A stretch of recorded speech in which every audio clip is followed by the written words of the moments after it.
Hello, seekers of transformation, and welcome to the collective reading for Pluto in Aquarius. This is being recorded on Wednesday. This is Mercury's day, and Venus is at 1 degree of Gemini, trining Pluto.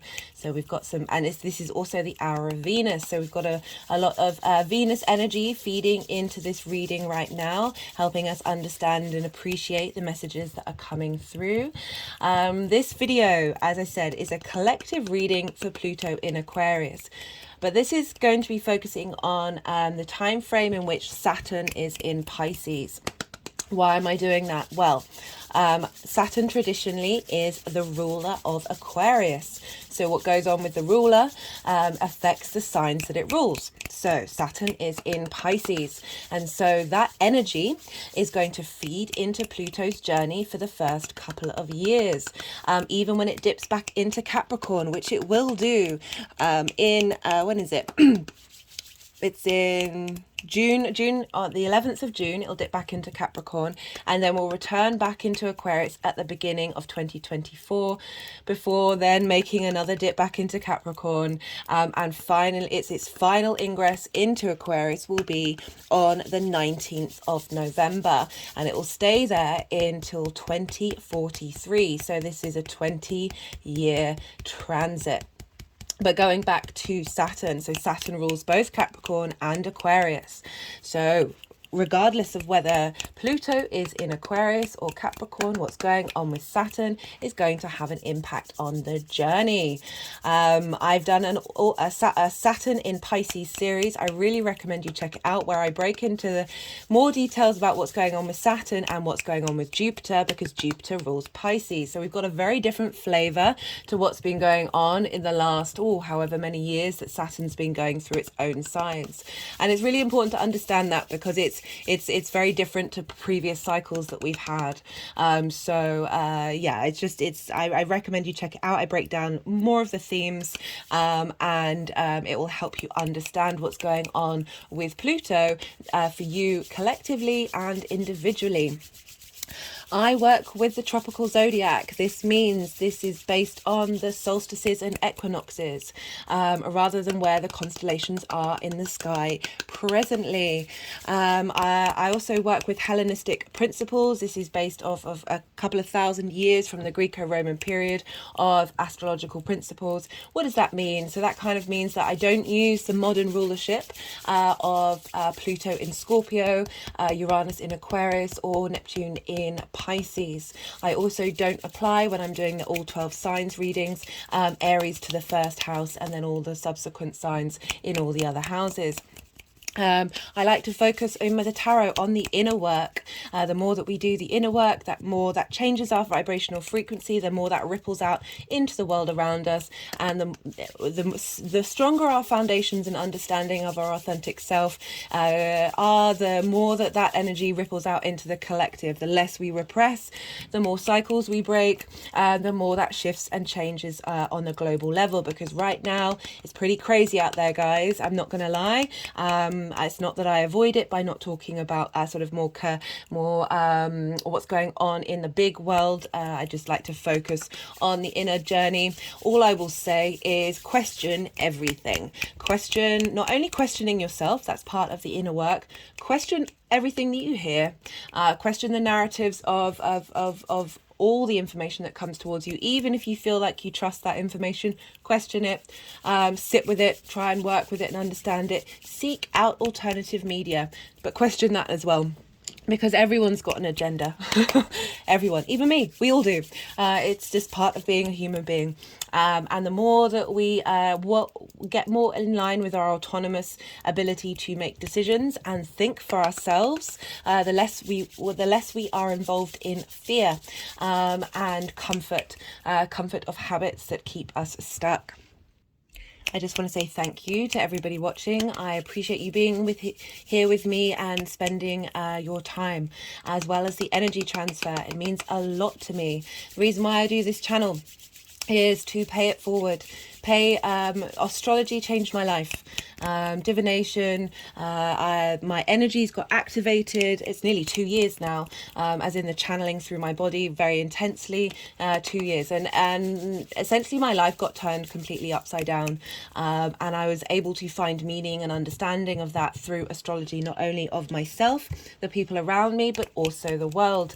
And the reason why I do this channel and I do a lot of transit videos is to help us understand all the many layers that are going on. We are nuanced, multi-dimensional beings, and so too is the world that we're in. Things aren't black and white. There are so many shades of grey. There are so many nuances to the dynamics of all these energies interacting with one another, which is why I recommend checking out that Saturn transit. And the more that we understand these energies, as I said, they can show up in many different frequencies and different vibrations. And the more that we're aware of the possibilities of how these manifest and understand that if, say, potentially intense or what we consider negative aspects of these energies show up, they're usually here to help us understand and learn what it is that we truly want when we are mindful and walk with integrity. So the more that we understand when the drama and conflict rocks up in our worlds and be like, oh, okay, well, that's, the more we know the weather, the astro weather, the more we understand, well, actually, that's just the energy that's floating around. It's not necessarily as personal to you as you think it is. And then we can get more perspective. We can draw back. We can have a separation, a distance from the instinctive responses that we may have. And then we're able to co-create. The more we open up and understand and broaden our perspectives, as well as truly understand our own through deep inner work and questioning, the more that we can begin to co-create with the absolute magic of all the energies out there. They're all in cahoots, guys. They're in cahoots to help us. I'm telling you, the more I go into astrology, the more I see how they're all working together to help facilitate the individual. We are the universe manifest in individual form, and the universe is facilitating those experiences. So what else did I want to say? So yes, the reason why I started the channel is to pay it forward, is from what I've learned and want to share that. I want us all to be able to have a broader understanding and be able to get in touch with our truer selves. The more we reverberate and our vibrational levels frequency go out into the world, the more that we can help heal what's going on right now. There's so much repressed trauma. Speaking of repressed trauma, hello Pluto. So in this video, the main things I'm going to be talking about is the mythology behind Pluto, the avatar and the archetypal energy that comes from the mythology, particularly linked into the Greco-Roman period. The reason why I use this energy is because it's very prevalent. It's part of, I was born in a Western country, and a lot of the foundations and fundamentals of those ideologies from the Greco-Roman time have formed our Western culture. Also, being from Britain, all of the indigenous people here, pretty much all of them, got wiped out by the Romans, as well as the Vikings and the French and the Anglo-Saxons. So it's what's available to the energetic archetypes that I can tap into. That's why I focus on them, and it's also very easily accessible for a lot of people. And the main point of this is to make this accessible and understandable. So I'll be talking about the mythology, not only of Pluto, but also of his relationship with Persephone. I will be talking about the Pluto the planet, and how a lot of the things about Pluto tends to really link in to not only the mythology, but how we sort of understand that Plutonian energy. I'll also be talking about how that mythology translates into how that energy manifests in our individual self and the collective, as well as talking about Aquarius. And where that energy's headed, and how that looks like with Saturn being in Pisces, as well as the opposition with Leo. I will be doing all 12 signs videos for Pluto. And in the introductions, I will be talking about the history, the previous cycles of Pluto in Aquarius. I'll be breaking that down, as well as talking about things that came up in the news on the day surrounding the ingress, and other examples that want to come through. So As you can see, there are quite a few cards on the table already. I always pull some cards for these collective readings from different decks. This time I asked Pluto, what messages did you want to come through, and they it guided me to pick up some decks that I don't usually use for these collective readings, that I use more for personal readings. And yeah, the messages that came through sort of was backing up the energies that I was channeling and meditating on, the things that were coming up. I've left it a while before doing this collective reading because I really wanted to engage with the energy of Pluto in Aquarius rather than rushing in and jumping the gun. And it was really interesting to see that a lot of the messages that were coming through sort of articulated in different ways the journey that we're on, that was becoming clear to how what I was channeling. So I'll be talking about them if and when they want me to pick them up. It might be, if you can see, we've got the Underworld card here. It might be that they want to save these cards for a different separate reading. We'll see what happens. I will be pulling tarot throughout while I'm talking about the mythology and the messages and all of that. They're just wanting to move these cards around right now. Oh yeah, so when you see me essentially moving things around or doing things, this is the channeling.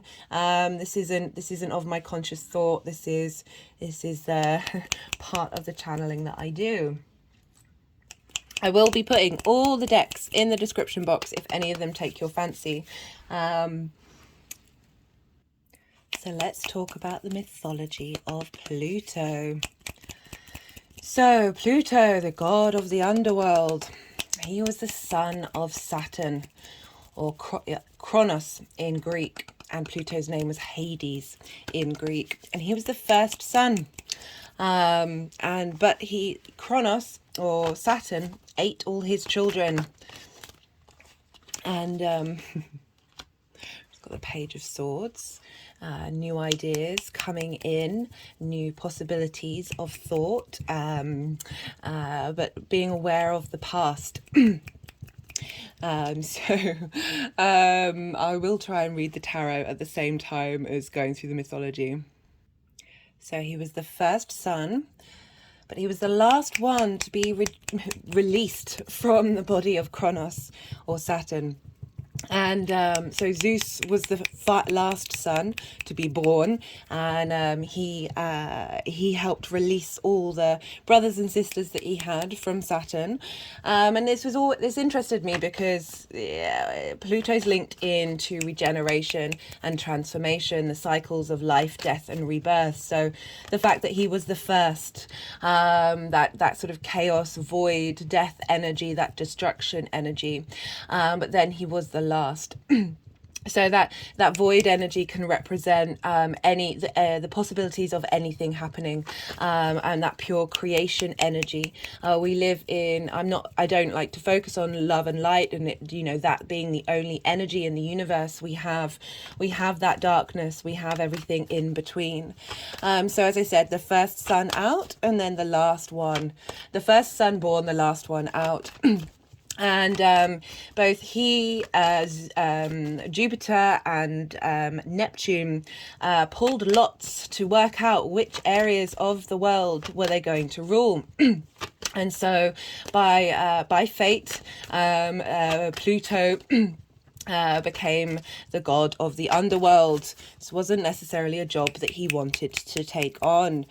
As I was saying, Hades is the Greek word for, is the Greek name for the god of the underworld, and Hades meant unseen, that which isn't visible to us, that which is hidden. And the Greeks then started calling Hades Pluton, and this meant wealthy. Now, this is interesting because this is not necessarily something that we associate with Pluto. However, Pluto is linked into what is under the world, so under the surface, and that's where all the minerals are, that's where all the resources are, the gems, the discovery, the gold, crystals, all of those things. And so Pluto is very much linked into wealth, like long-term longevity or wealth. Is also linked into fertile land. So this card sort of half flipped, which is the Scorpio card, but it's also the Death card. And I know in modern astrology they link Pluto into Scorpio. I can understand why. There's a lot of commonality there. It's just not part of my main practice. So he's linked into the unseen, the dead, but also the wealthy, the minerals, the lands. We're fighting over these things. It's just this chaotic energy here, this conflict energy of those resources, of being in a space of lack. And wanting to claim everything. We're uncovering a lot of, it's making me think, I know I might be all over the place, I do apologize. There's a lot of excavating going on in the oceans right now, and Saturn is in Pisces, which is linked into the ocean, this bringing up of resources. So he was also the punisher of broken oaths. And so this is this kind of idea of being true to yourself, of not going back on things. He was also in a lot of the mythology. He sort of brought down low mortals that had inflated egos. So very much linked into that transformational phase of being real with yourself and not exaggerating that which isn't true. And he can be very much connected to our instinctive desires, that sort of very, very primal part of who we are, and how we can, we see it everywhere now, this sort of inflammation of that energy, of that survival mechanism, that then when we feel threatened, we puff ourselves out and up, and there's a sense of distortion there. He very much wanted to maintain balance. He treated everybody equally. So kings, demigods, the non-king humans, all alike. Death is universal.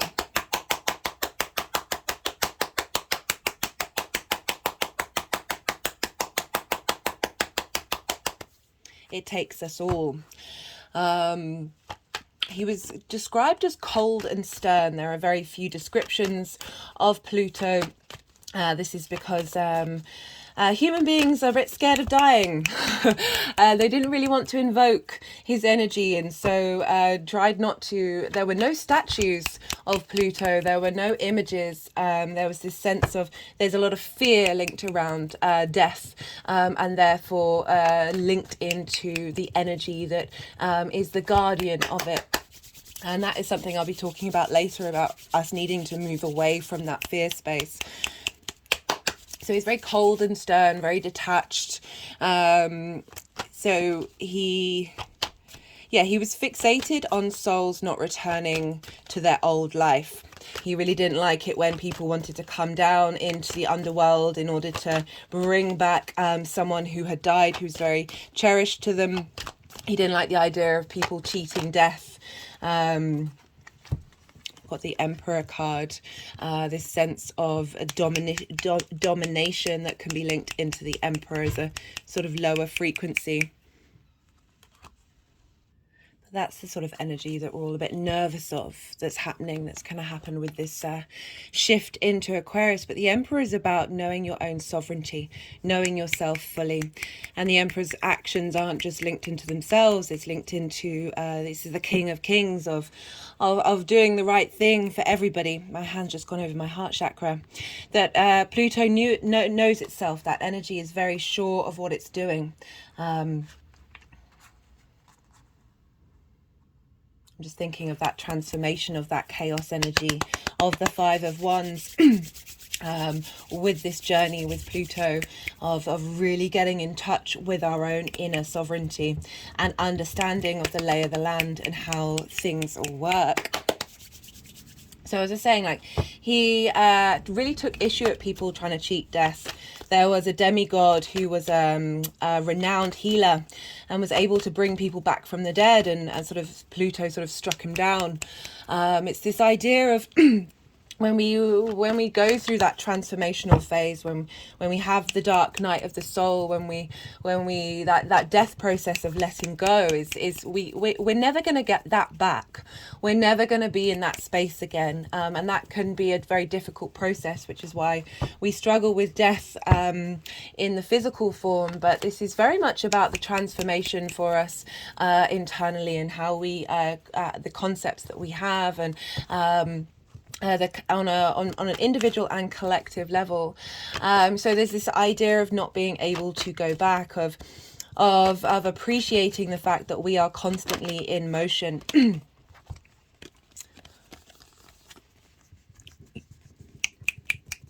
So not going back to this feeling of being immobilized. This is a sense of betrayal. This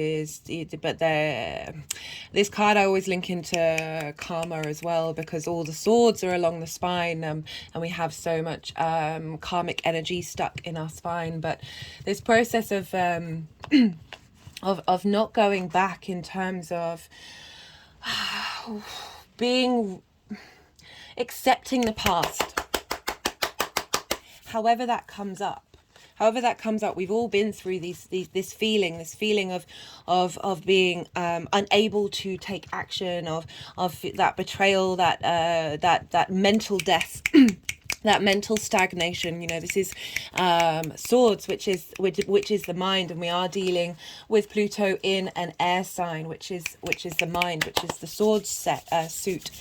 But this acceptance of we are here because we are here now, because of absolutely everything that's happened to us. If we live in a space of regret, we block off channels of the channels of being able to transform. And so seeing that Pluto was very anti people going back to their old lives, it's really tapping into that space of that fear of death, and holding on to modalities and ideas and spaces that we have moved on from. We are moving into that cycle. It's not just life and death, it's life, death and rebirth, into something different, into something new, this sense of evolution.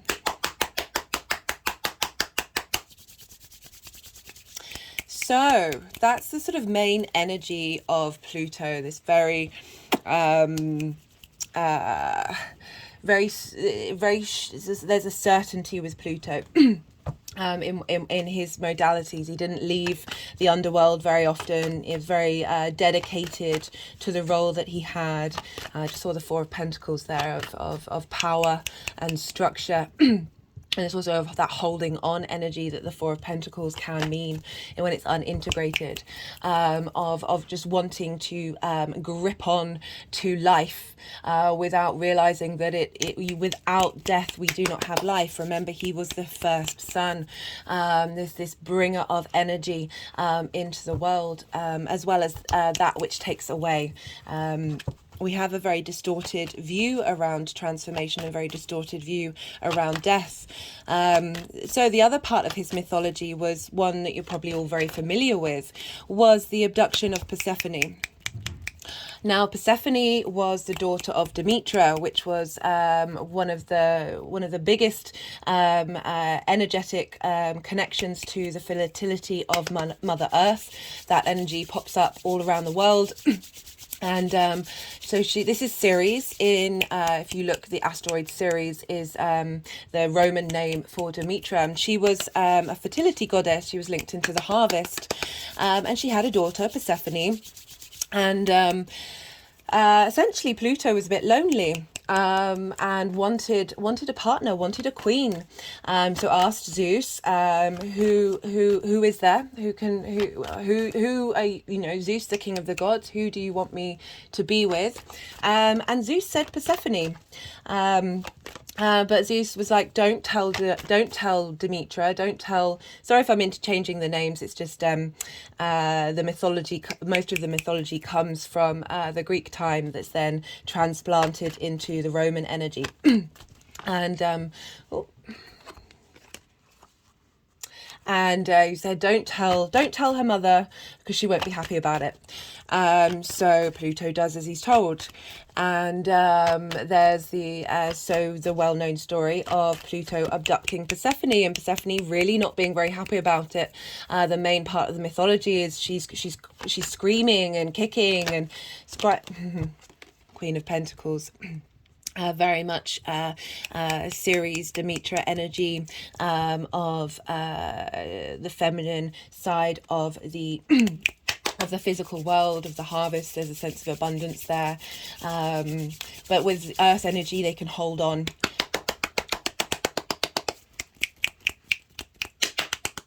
And so what I was saying about this Demetra, this Persephone, words. This Persephone wasn't very happy about it at all. So with this, for what came up for me and when I was really thinking about this mythology was, what does that mean for us? What does that energy mean? And that's about breaking bonds, separation from family, and really finding it difficult to accept change. The human species is very adaptable, but is also, we get stuck in our habits. We have a lot of ingrained habits within us that hold us back from change.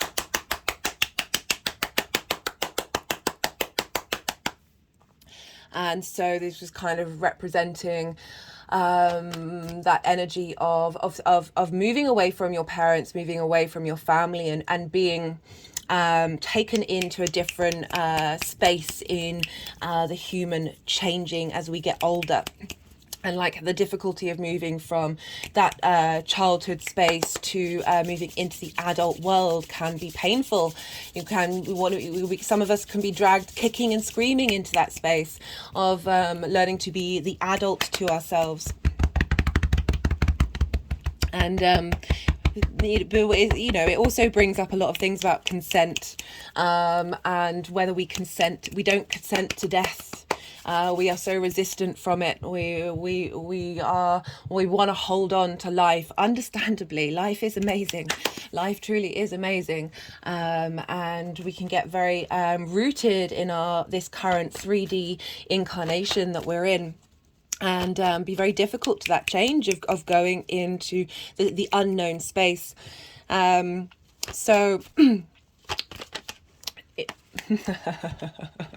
Difficulty of going into the unknown space. I love the Fool card. So the Fool card is about being open to the adventure of life, the good, the bad, and the ugly. Oh, just had an interesting physical response to that. My hands just sort of went like that over my body, shifting the energy actually. And I like it's gone over the Page of Swords of that new concept of the way that we look at things. So we struggle with that, and Persephone really didn't want to be broken away from her mother. And Demetra, essentially she stopped everything from growing on the planet. I like how they're sort of telling the story as well as bringing in other messages with the cards. So Demetra stopped everything from growing on the planet, and she was like, I'm not going to let anything grow again until I get my daughter back. So again, that's that maternal energy of holding on to your children, holding on to your creative outlets. Doesn't have to be children. We all have that sort of that fear of loss, that fear of separation. And again, you can link that in an even bigger way of, the human being is, as I said, the universe incarnate in individual form. We all are completely different. All one of us, we're incredibly magical, but we can be very tribal, and we can deal with a lot of abandonment issues, that even though we've signed up to be in this separate form, that we are striving for that connection. So we can be very independent, but also very much needing people around us. It's that dynamic of, we are the universe, we are the one, but we are also we are the all, and the one, all combined, and how that's such a interesting dynamic to work with. And that separation, that rejection, that abandonment is actually us in working through and engaging in that energy of being separate from the creator energy. As above, so below. It's just utterly fascinating, the human experience. As I was saying, so we find it really difficult to consent to the idea of passing, the idea of change. Persephone represents that for us in mythology, which is why I talk about the mythology, because it helps us connect to these bigger ideas. It's such a fundamental part of the human experience. And so it took a lot of convincing. No one was really listening to her call, but then they realized, oh no, we really do kind of need to keep Earth alive. Like that's not part of what we're doing. That, and it's quite funny in the Greek mythology. It's like, well, Zeus was really unhappy that all the gods weren't getting the sacrifices that they wanted. So like animals or offerings of food, and they were like, oh guys, we kind of need to let everything grow again, because we're not getting these sacrifices. Which I was just like, oh, there's so many elements of the mythology where it's like, okay, the description of these gods are very there's a lot of unintegrated energy with what their agenda is, but we've all got our own agenda, you see. I think it really highlights the fact that I always talk about how altruism isn't real, because we feel good when we do good things. It's just a natural byproduct. There's no way you're not getting something out of something by what you're doing, so therefore we're always self-orientated. Good, whether that's good, bad, or ugly, like it's just part of our experience. Anyway, so Zeus sends down Hermes, which is Mercury, where we are recording this on Mercury's day. So hello, Mercury. My head's sort of rolling back now. Hi. And Mercury goes down and has a chat with Pluto, saying, look, her mum's really upset. We kind of need everything to grow again. Can you just let her go see her? And Pluto was like, oh, okay, sure, fine. And there's mixed mythology about the pomegranate seeds. So, and the reasons why that so Persephone ends up eating 3 pomegranate seeds while she's there, and some mythology says she just does it. Other mythology says that Hades, Pluto, offers it to her knowing the consequences. So take what resonates. And because she's eaten these 3 seeds, it means that she can't, she has to come back, so she can't leave for good. So this kind of represents the season of winter in the northern hemisphere, because that is where the mythology came up from. But it's representing this idea of the cyclical changes, and how we coped with those and turn that into mythology. So the energies of nature turn up in avatars of gods that are more sort of human form. And it's all just energies that are floating around, and then there's even sort of higher vibrational levels of these energies. But so the pomegranate, so this represents death and fertility, which again, it's bringing in this idea that without death, without this destruction, without chaos energy, we don't have the ability for life and light to be born. Both are entwined. Both are together. There is no separation of these things. They are part of the energies of the universe. And so this meant that she couldn't escape her fate, being married to Pluto, and so she had to return. And so there's this sense of this intermingling, this acceptance of the reality. So the Strength card is the Leo card. This is the sun, this is the heart, this is the eye, this is the internal space, the center of our solar system, our heart space. And this is about balancing our instinctive emotional responses with our cognitive mind. So this isn't a hierarchy, this is about equality here, of being able to understand the situation and work with it.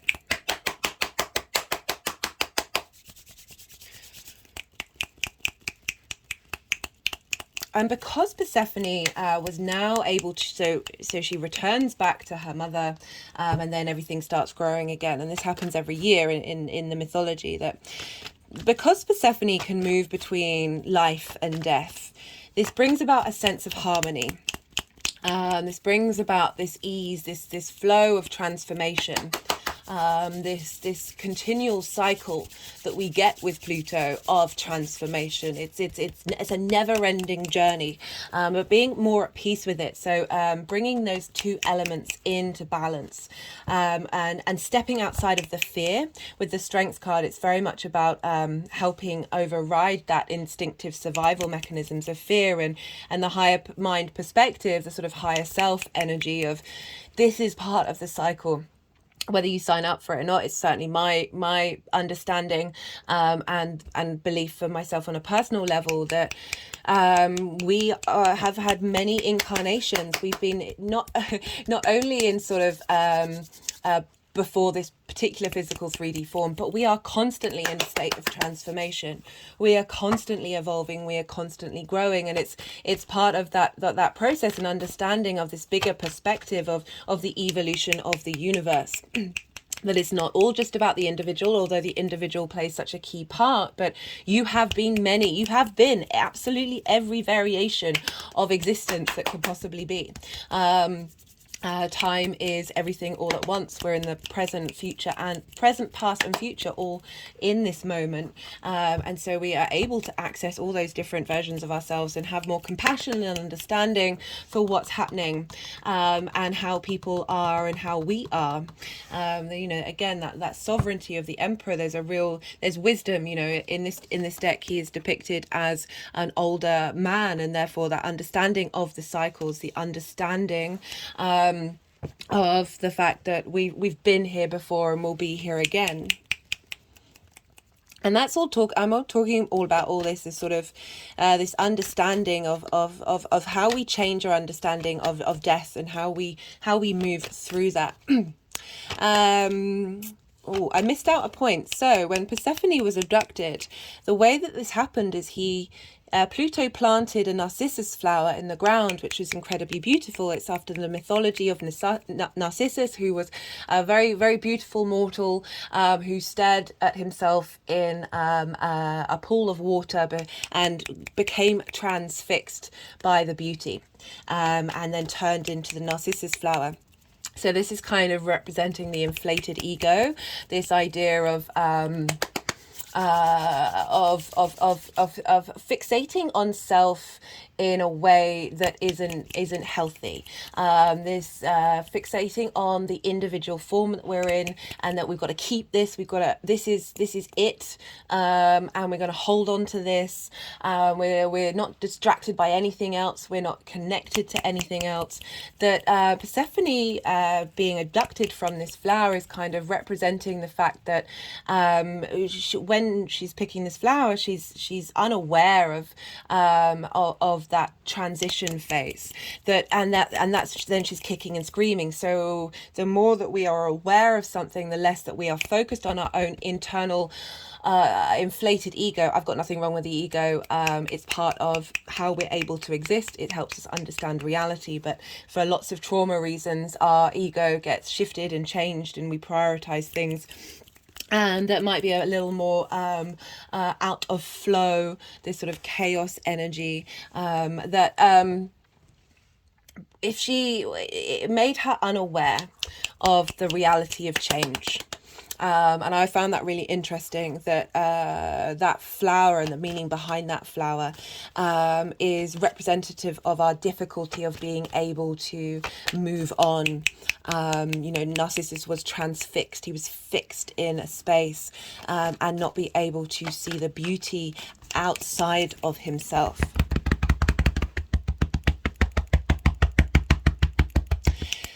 Pluto also had a cap of invisibility, and this basically meant you could go around and not be seen.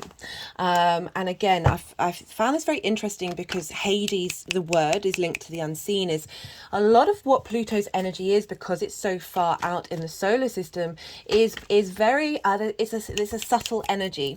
It's about our unconscious, our deep hidden parts of who we are, in our the deep programmings that have us respond in ways that might seem excessive, or what's the word that I'm looking for, or oh my god, self-destructive.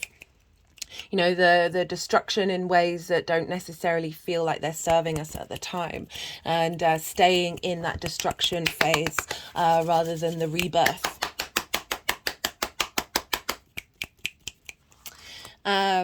He is also linked into Dionysus.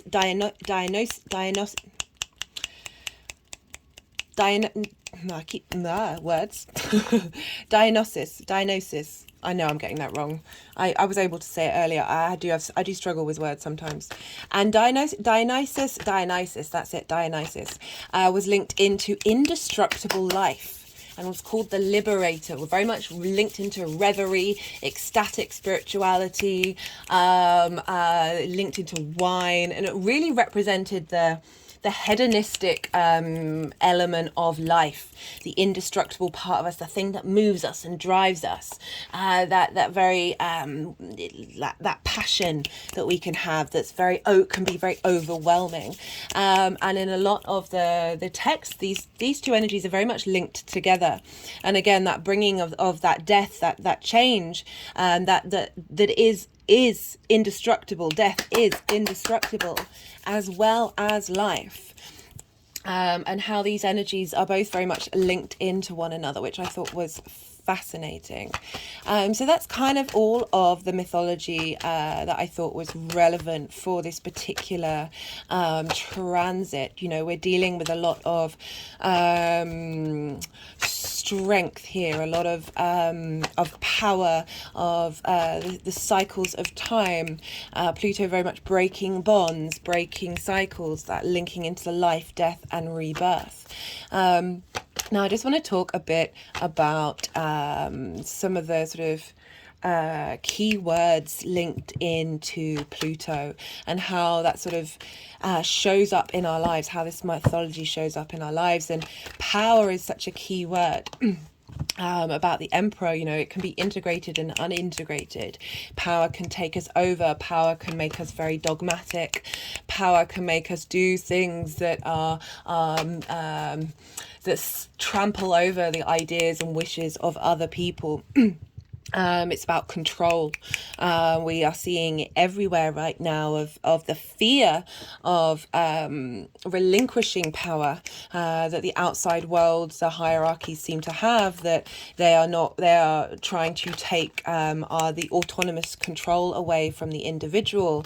And there's this sense of raw instinctual power as well, the id part of the part of our makeup, which is very much those primal instinctive actions that we have that can feel very compulsive, and the id can distort the reality of the ego, which is why the ego can get a bad rep, because it's just sort of its motivations are being driven by an untamed id. My hand has just moved to the back of my head, sort of where the third eye is, in between the throat and the third eye.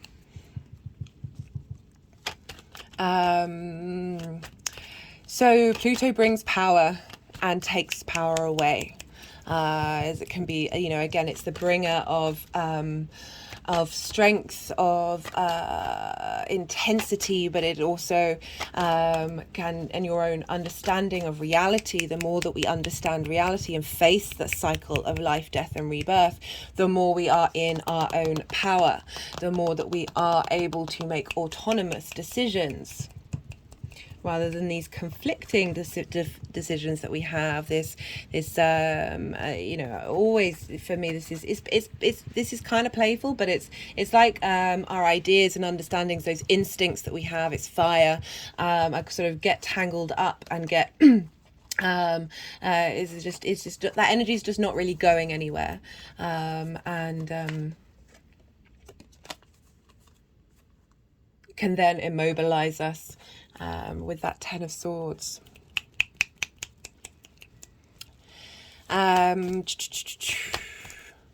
So, as I said, it's very much transformation.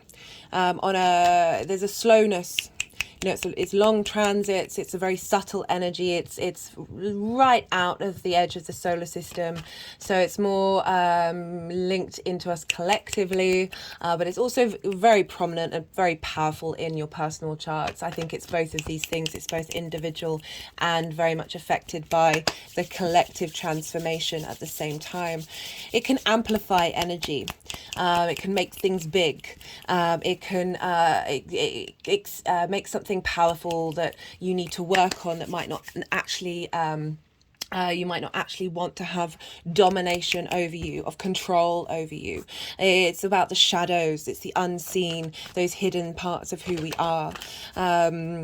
And this can link into the taboo as well, because when we don't address our shadow, when we repress things, which is why we see the collective trauma so loud right now, because we're constantly in a state of repression and not mindfulness and understanding and having compassion of our own human existence, and how there's a reason why we're all in this space together, and it's part of our collective journey. That it's, you know, when we repress things then burst out into the field. And you know, this is often like if there are things that you like and appreciate that you feel shame against, and then you repress that you then sort of it brings in that sense of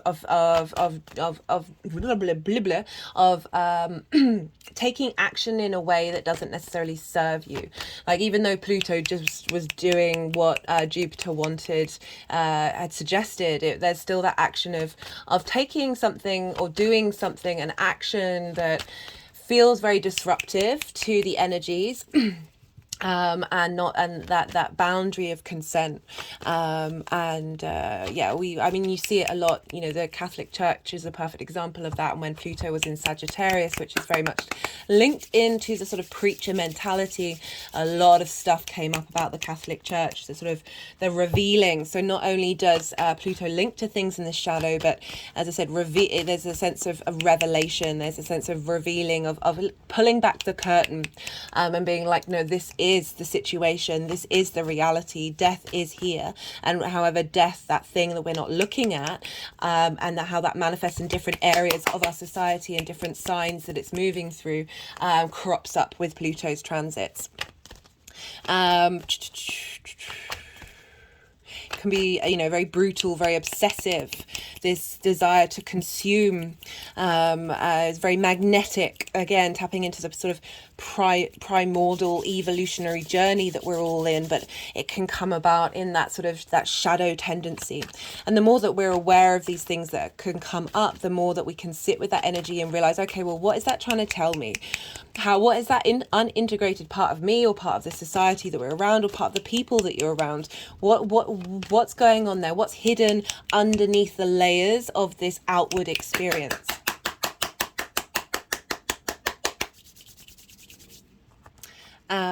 So I want to talk about ancestors. So, you know, Pluto rules the underworld, where all the dead go.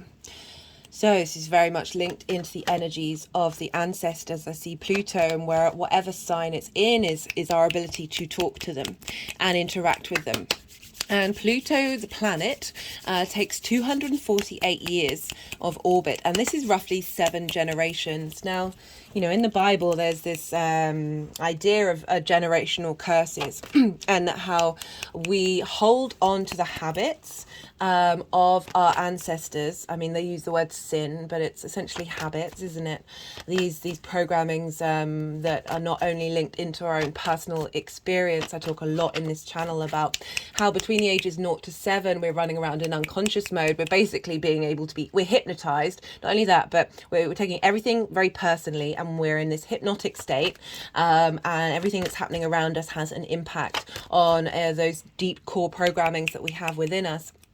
That then impact how our relationships are, and that can be in all forms of life, including your relationship with yourself, but also our parents' lineage, our parents' trauma, our ancestral trauma, our past life trauma, because you've got to remember when we come down here into 3D form, that your natal chart is the first breath that you take.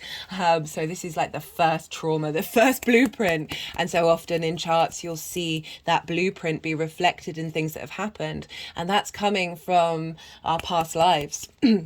And where our soul wanted to go and reincarnate. So, you know, we signed up for all of this nonsense. That's certainly how I feel anyway. So this sense that every Pluto orbit, we're clearing out these traumas. We're clearing out these habits, these programmings based on our ancestral line. Particularly linked into blood in this case. And so whenever it enters into a new sign, we're looking into what that sign means, and therefore what kind of energy are we clearing. For those of you who are regulars, so many of my videos lately have highlighted how the energies right now are hugely facilitating this karmic clearing. The karmic cards keep coming up in nearly all the readings. And we're getting a lot of support to help clear out that stuck energy, whether that's conscious or unconscious. And so I see when we look to Pluto, especially where Pluto is in our chart, as well as in relation to the transits, is so we've got the King of Pentacles. And we've got the 9 of Pentacles. So the King of Pentacles is about cycles, is about knowing what to do in the 3D. And with the 9 of Pentacles, I'm kind of feeling like that's that Capricorn energy that we've had from Pluto to help clear out in the body. We've been clearing out in the body, and we're going to have Pluto in Capricorn for most of this year, and then for a lot of next year as well. That what's happening in that area, and I'll talk more about the transition between Aquarius and Capricorn, between Capricorn and Aquarius, that is helping us get to this very individual energy of, you know, this figure makes decisions based on what they need to do. There's like a real sense of that karmic clearing that's happening, because this card's come up so many times, that we are going to be in a position to, especially because that's Earth, so that's more like the 3D blood traumas that we've gone through, and that's the habits, the sins of our fathers, that's being cleared, so we're able to be free of that and make our own decisions in order to create our own abundance based more on our soul and our spirit's journey. So yeah, looking to where Pluto is in your chart and the transits is helping us understand, right, how are we talking to our ancestors at this time, and how are they talking to us?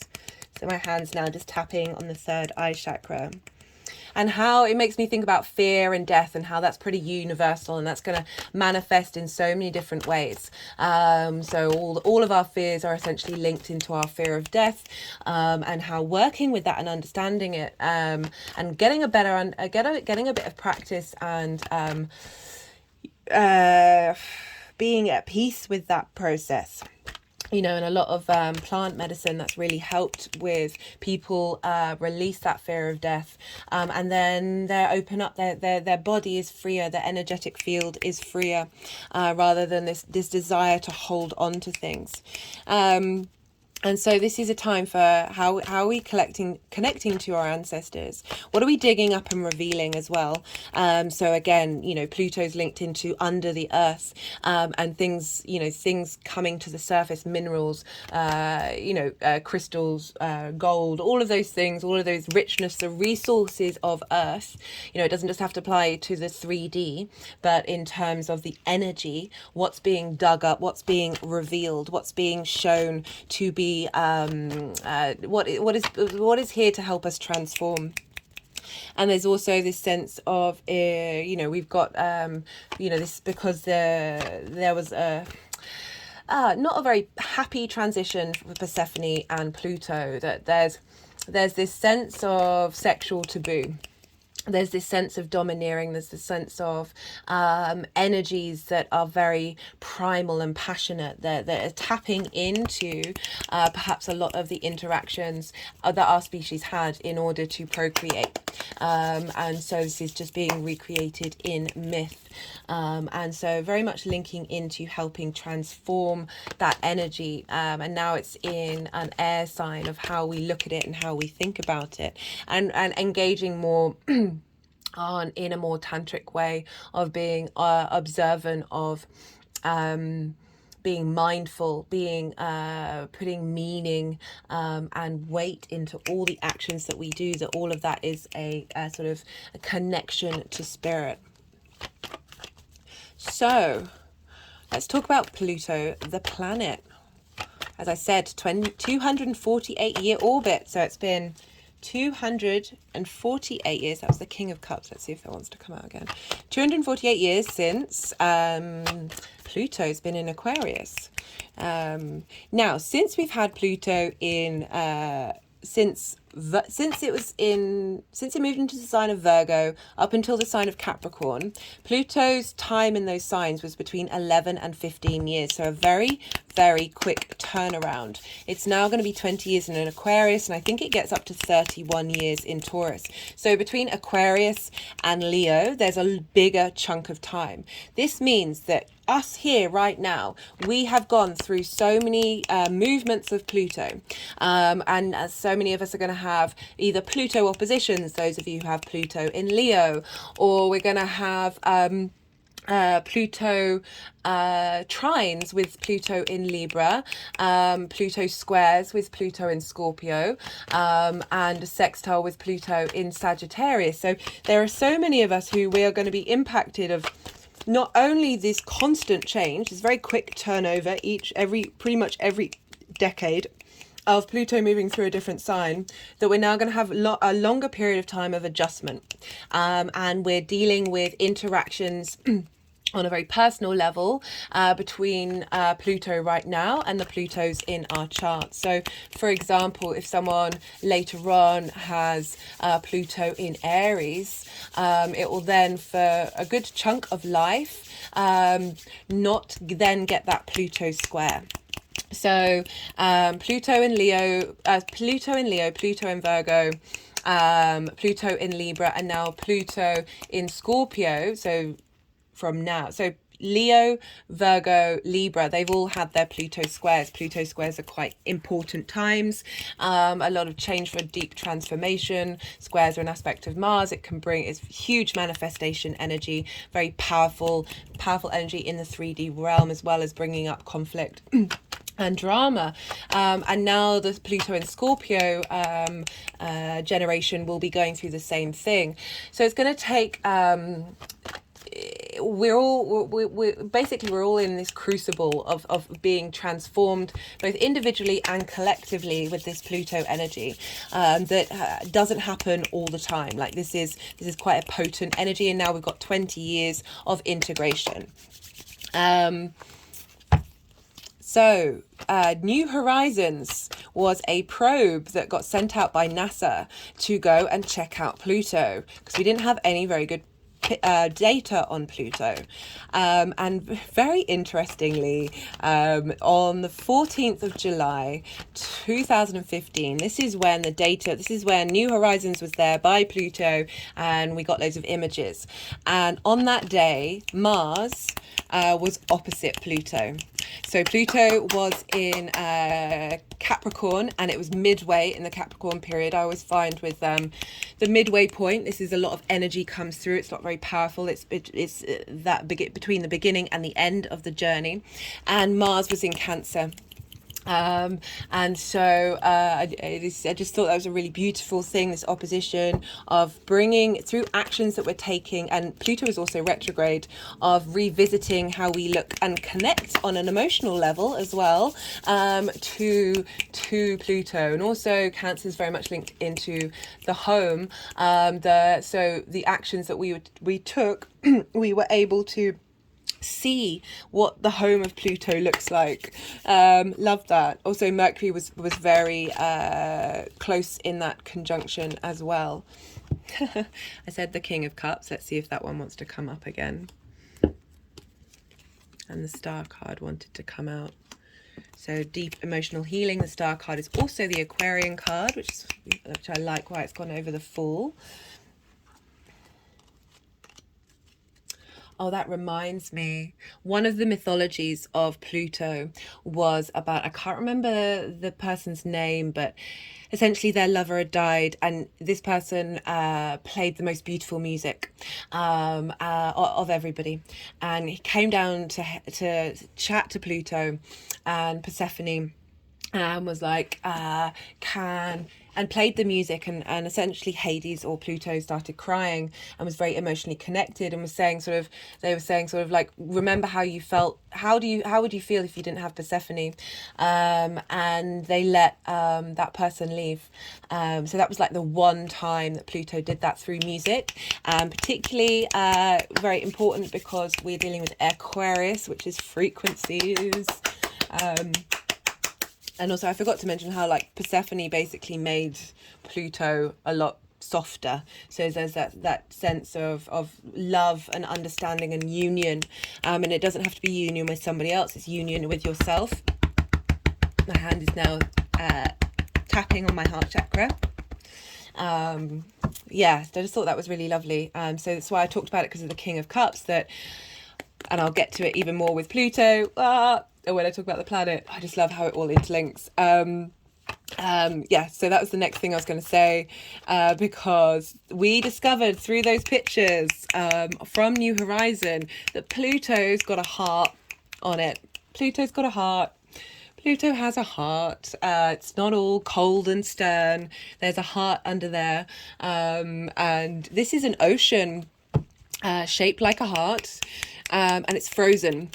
However, they've noticed from the photos that it's got the ocean is sort of broken up in a certain way, like there's lines on it in a certain way, and this is called convection, and this is when there's something warmer underneath. So you get this when a pot is boiling, a pot of water. So this is implying that even though this ocean is frozen over, is cold, that there is a warmth underneath that is heating the heart. I just love that. I really love that. And so funny with the King of Cups that I saw, and then it came out again. And so what have I written there? Oh, so I did also want to say, just on a side note, like the shape of the heart comes from the Siliphan heart plant. And this was used in ancient times, I think it's extinct now, as contraceptive or aphrodisiac. So again, it's sort of bringing in that idea of the taboo of sex, of the fact that it is part of who we are. And, you know, in the French, it's what, like le petit mort, which is the little death, for when climaxes happen. That there is such intensity with love, with that sexual act, that we get very overrun by it, and we get very swept away by it, and finding a way to yeah, what do I want to say with that? Maybe I'll come back to that one. It's a very powerful energy, you know, the fifth house, which is linked into romance and dating, and sort of that sort of more sexual side of those kind of relationships, rather than the seventh house, which is sort of long-term commitment. I'm not saying the two aren't together, but there's a separation from that. it's also, for the thing that I prioritize most for the fifth house is your creation energy. So, you know, well, I'm sure we're all familiar with tantric sex, and this is the process of going about things in a very different way. If you don't know about it, you know, do have a little Google. It's a practice. Again, it's being more mindful with your creation energy, rather than because it's our sacred, what's the word, so it's that divine source of energy that we have within us, that motivates and drives us, and sometimes it can be depleted, and used in ways that isn't facilitating us in more of a sort of a long-term way. I'm not here to name or shame. It's also an incredibly powerful thing, of transformation, but I'm just sort of bringing up those energies of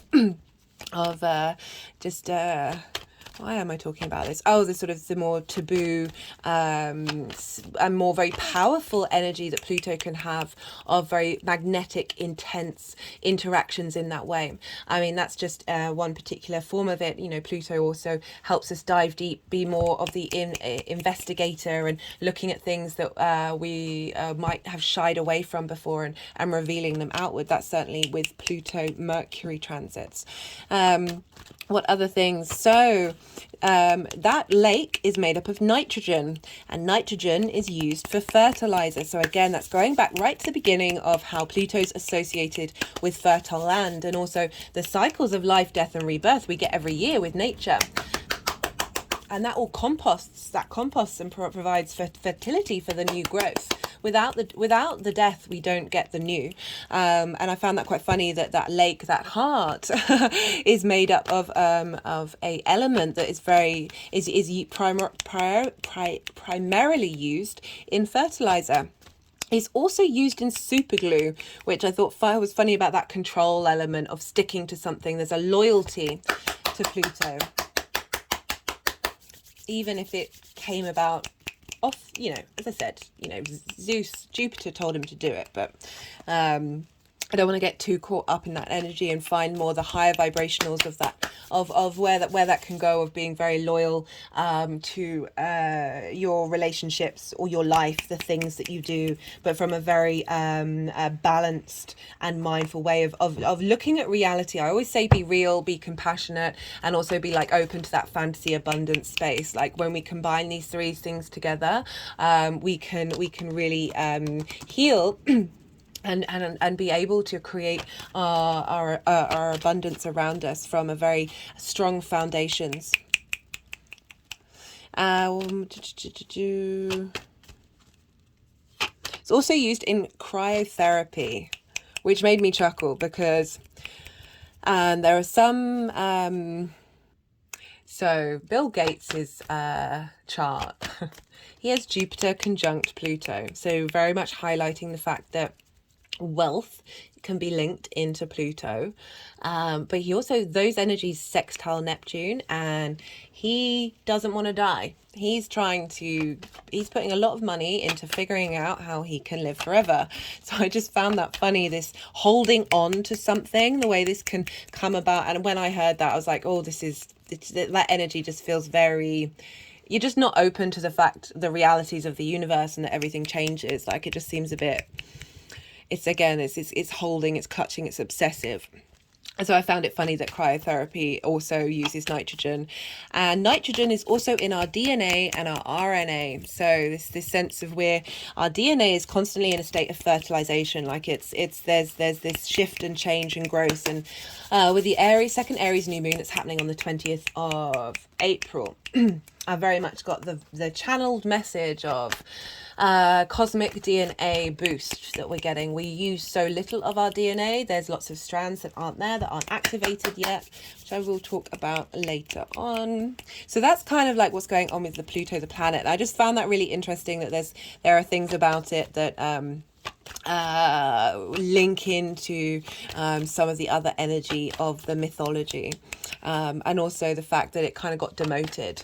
And so Pluto, you know, Persephone didn't want to be married to Hades because he's king of the underworld. There's that sense of not respecting that energy, even though it's very important.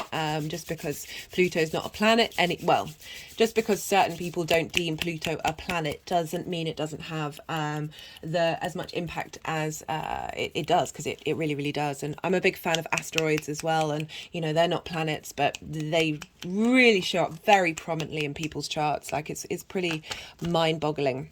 Right, so that's the mythology, that's the sort of energy, and that's the planet. And now I'm going to talk about Aquarius.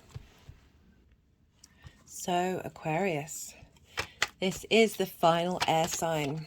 This is the collective air sign. Aquarius is fixed in nature. It is a yang day energy, and it's air.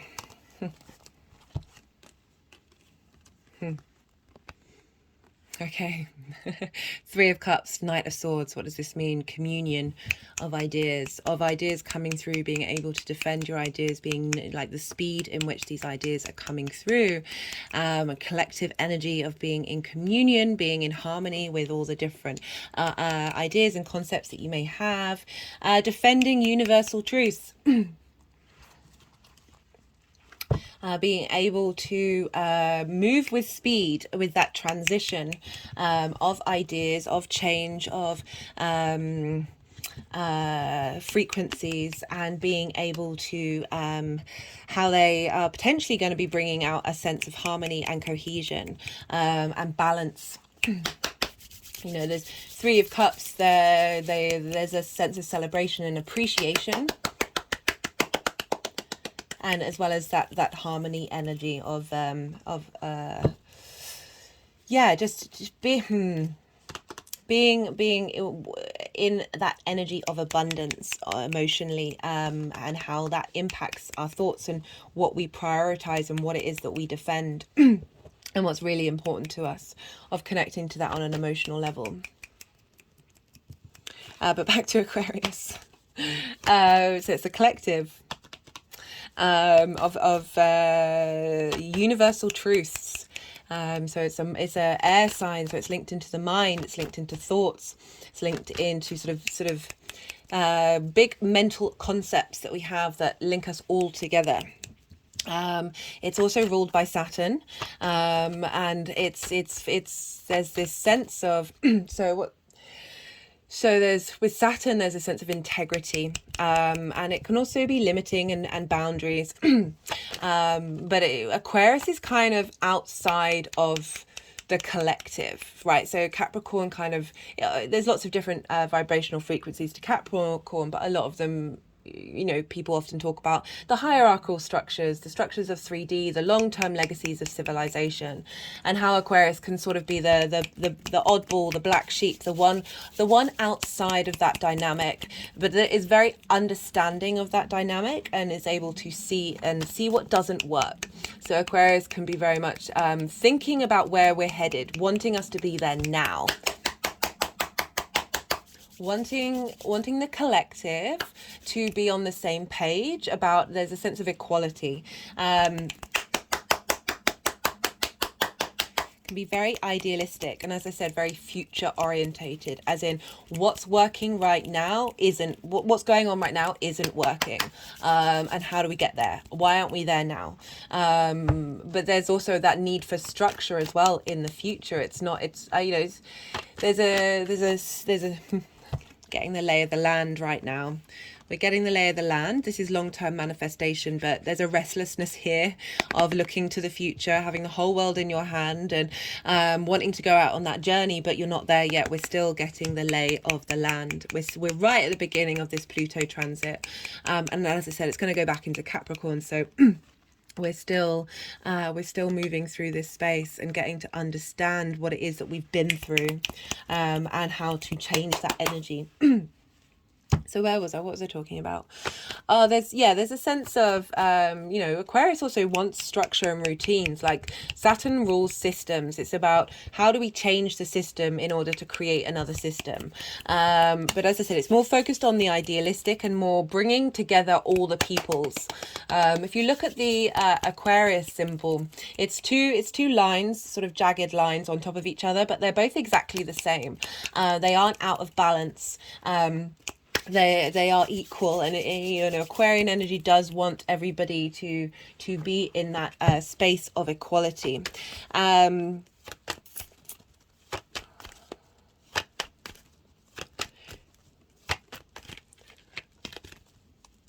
But there's a coolness to Aquarius. We're dealing with an air sign here. We're also dealing with Saturn.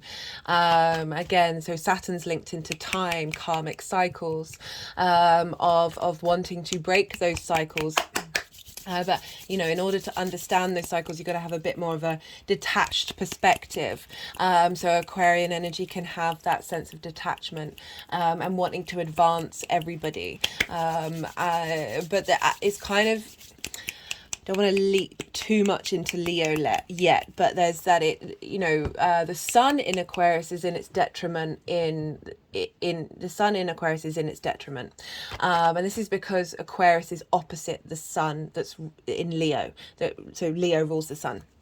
And so there's this dimming of the individual light, but there's also a strengthening through that of raising everybody up, and a lot of a lot of people are talking about the French Revolution, but I will go into that I might go into it today. It depends how long this video goes on for. How it's a slightly different phase that we're in right now, but there is this sense of raising up from the examples that I found of just making that sense of justice, that sense of balance, even though that's Libra on a sort of social basis.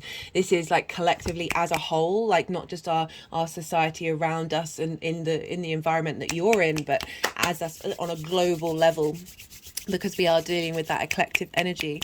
It's very fixed though, so fixed energy can be very stubborn. So this is one of the reasons why I don't link in Uranus to being the ruler of it, because Uranus is kind of instantaneous, very innovative energy, but it's very quick and it doesn't really care about the consequences of what's going on. Aquarius wants to maintain something. It wants to have some longevity to something, so it takes time. There's a slowness, there's a stubbornness, there's but there's a desire for making sure that there isn't that sort of chaotic energy, and it can be that with that fixed energy of during this time that we're sort of clearing out those stubborn concepts, those stubborn human concepts of us that haven't been serving us, that need to be transformed with this Pluto transit.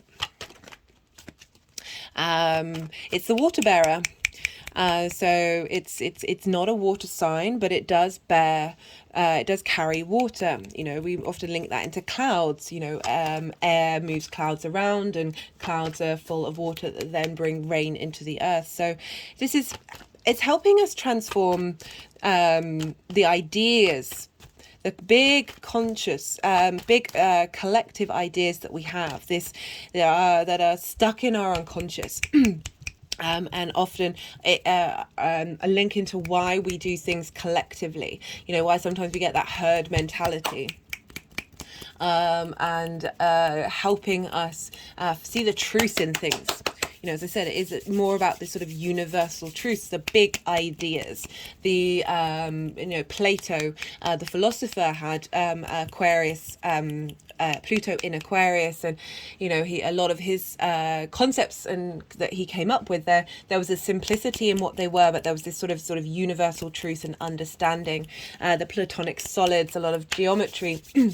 And he also came up with the phrase platonic love, which is love of your friends, love of the collective. And so we're dealing with that collective air sign of being able to be on, feel as if you are kin to the collective.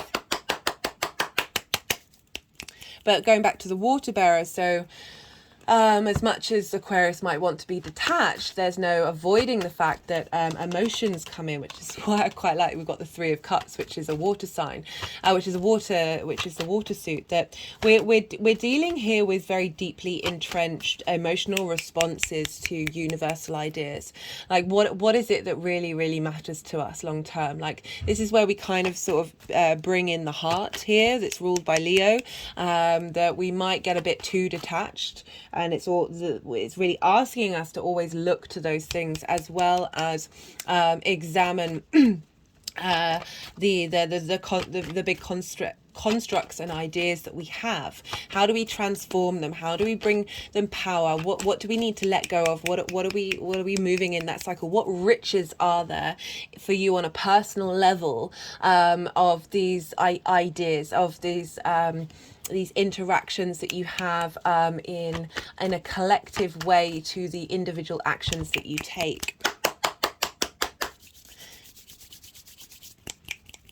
And our emotions very much betray our unconscious. So watching those emotions and see how you respond to things to help you understand the truth of what's in your unconscious, and the more that we sort of observe those programmings, the more we can help give them space. Don't repress them, let them have space, and then try and let that energy move through you. And there's lots of other ways of working through those programmings. It's often why, manifesting doesn't necessarily come up, and you feel like you're doing all the things that people say you should be doing, and it's not really showing up. But there's a real sense of the blockages in our trauma, from our own experience, our ancestors' experience, particularly with this transit, that we're helping clear.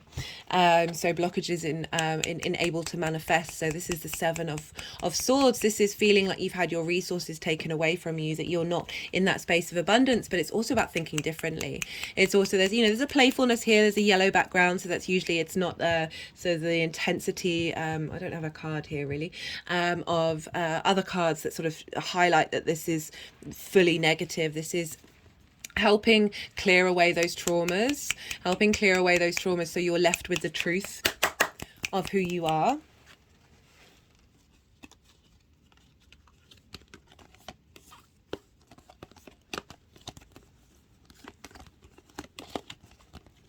So they've just put the Seven of Swords, the Page of Swords, the Star card, which is the Aquarius card, which is about deep healing. I didn't talk enough about that.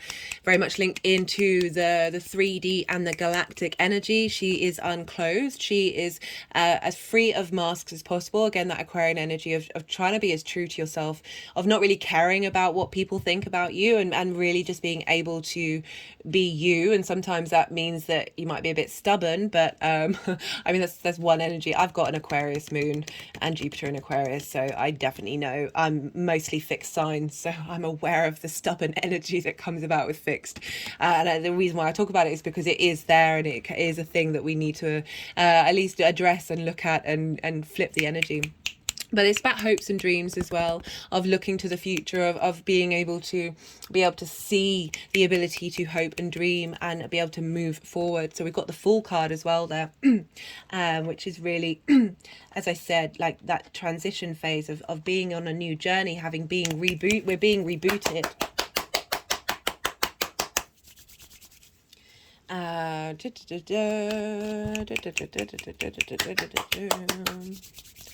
Yeah, unconscious transformation. So, talking about those ancestors, what are we doing here with Pluto? What are we transforming? Well, we've got that collective, Pisces is the emotional unconscious, collective unconscious.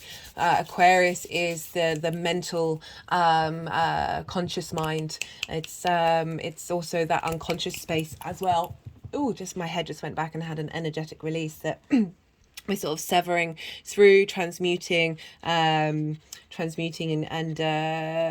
working out what it is that we want to defend, what's truly important to us, rather than being stuck and fixed and dogmatic. We've also got Pluto there, which can be a very dogmatic energy, sort of my way or the highway.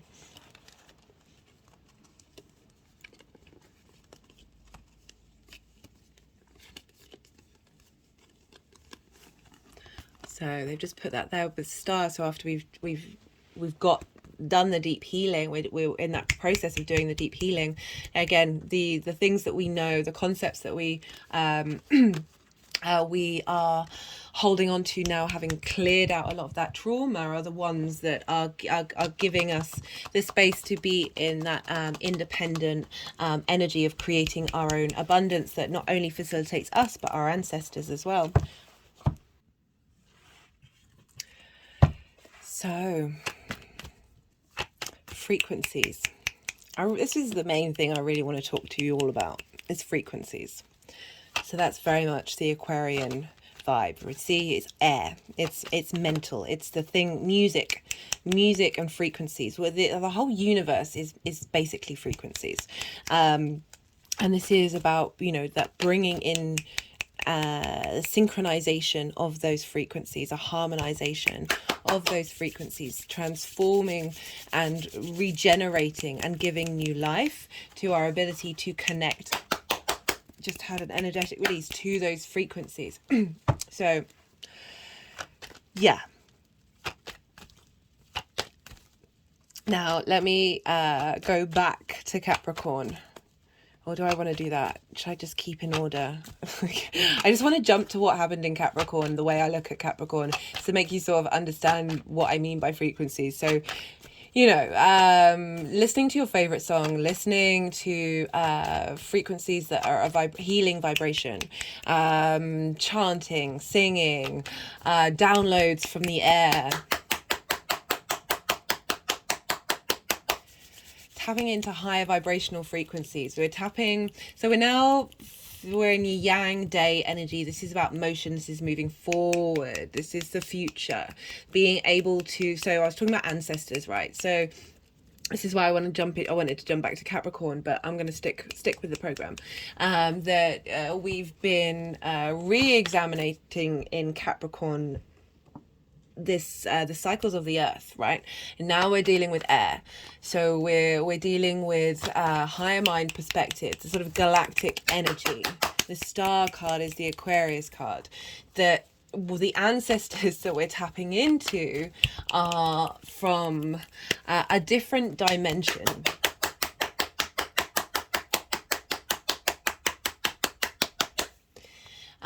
So not only are we clearing the energy linked around to these sort of collective idealistic truths that may not have been manifest in previous lifetimes, that stuck energy is there. You know, we're dealing with the dead here. Not only do not only does our soul move into different spaces, but there are ghosts, right? There are the energies of those previous lives. The earth is heavy with them. The universe is heavy with them.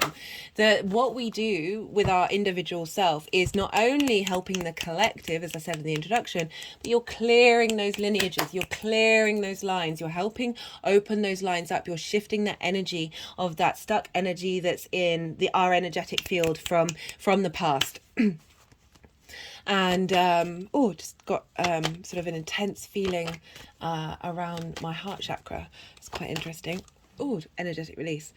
That during this time, you know, how do you tap into it? We're working together. Oh, it's making me a bit weepy. This is the Three of Pentacles. This is about mastery.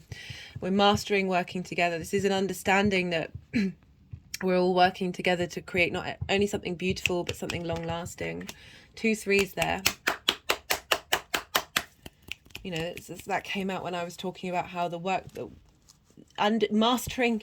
So with this card, it's like acknowledging your own mastery, acknowledging your own capacity to give and share what you have to offer with others. And I'm really getting this with the ancestors, is that the more that we do that inner work and we get those strong foundations, we understand our own space, our own mastery, the more that helps support, like the more that our ancestors are cheering us, the more that they get that energy too. It's part of them, it's part of us, it's part of our future generations.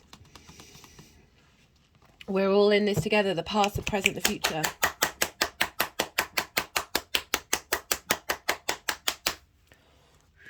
Whoa, okay. What was I even talking about? Frequencies. Right, the accessing frequencies, talking to ancestors who are helping with more that collective truth element, that working together, that very the community-based, collective-based energy of harmonizing those ideas, not only within ourselves, but with the people around us.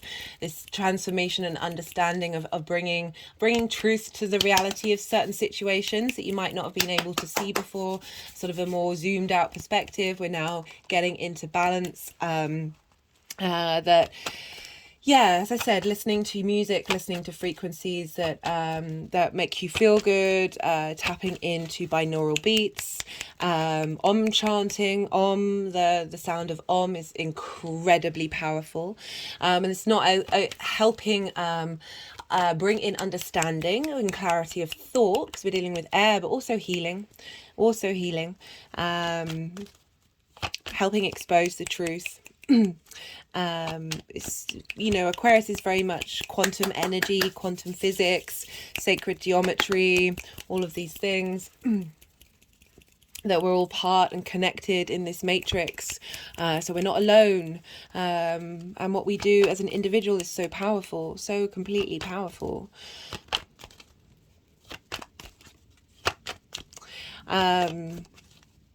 Sorry, I was just wondering whether to go which way. I haven't talked about Saturn, really. Saturn being in Pisces. That's helping, you know, that's interesting because, you know, bringing up that water element is, you know, Pisces is the final sign. It's the collective water sign. It's that unconscious emotional space. And Saturn moving through there is giving structure to that. It's helping clear out long-term cycles of karmic emotional response mechanisms. And Saturn is in a sign ruled by Jupiter. So, you know, the reason why I bring this up in brief here, I really recommend checking out that Saturn series, is because there's a lot of fear going around. There's a lot of fear going around with Pluto being in Aquarius. There was a lot of fear going around with Saturn in Pisces. Admittedly, we have had Saturn in a Saturn-based sign with Pluto since when was it? Since 2017. Now, Saturn in its own signs means a lot. All the tools that Saturn has are really strongly available to it. And Saturn is traditionally a malefic, and this is the kind of school of hard knocks, the no planet. Just got the Six of Cups. I know I'm talking about the past, and this is all about being able to look at the past fondly. Oh, I love it. That those transits would have been difficult. Saturn deals with isolation, with authority, with boundaries, with shaking of foundations. Like it's been hard for all of us. And but it's also been, like, I love Saturn. The more that you work with Saturn, the more that you understand, no, really just wants you to walk with integrity and therefore walk with your own strength and power, and not for in a healthy way. The more you start to have a sense of maturity and looking at legacy, but in a way that's really grounded. And if you're not in that space, then it'll create environments that help you look deep within and get to that space. It's going to shake up things that aren't working for you in the long term. But it, you know, we all know what happened in those years. It's been difficult, but were those structures that we've been in, were they long term? Are we living in an economic system that thinks long term? That isn't just about now. What do we get? What, you know, it's based off of a war economy, for crying out loud. Like, no. No, Saturn's the planet of no. It's shaken things up. Pluto's been doing that as well. So Pluto's been in Capricorn since 2008. You know, all the astrologers are going to tell you about the economic crash. I'm going to be talking about different things in terms of Pluto and Capricorn. But that doesn't invalidate the reality of the shaking up of the banking system. And so 2008, so wherever Saturn was impacting Pluto. So Saturn's been impacting Pluto for how many? So that's what, 6 years?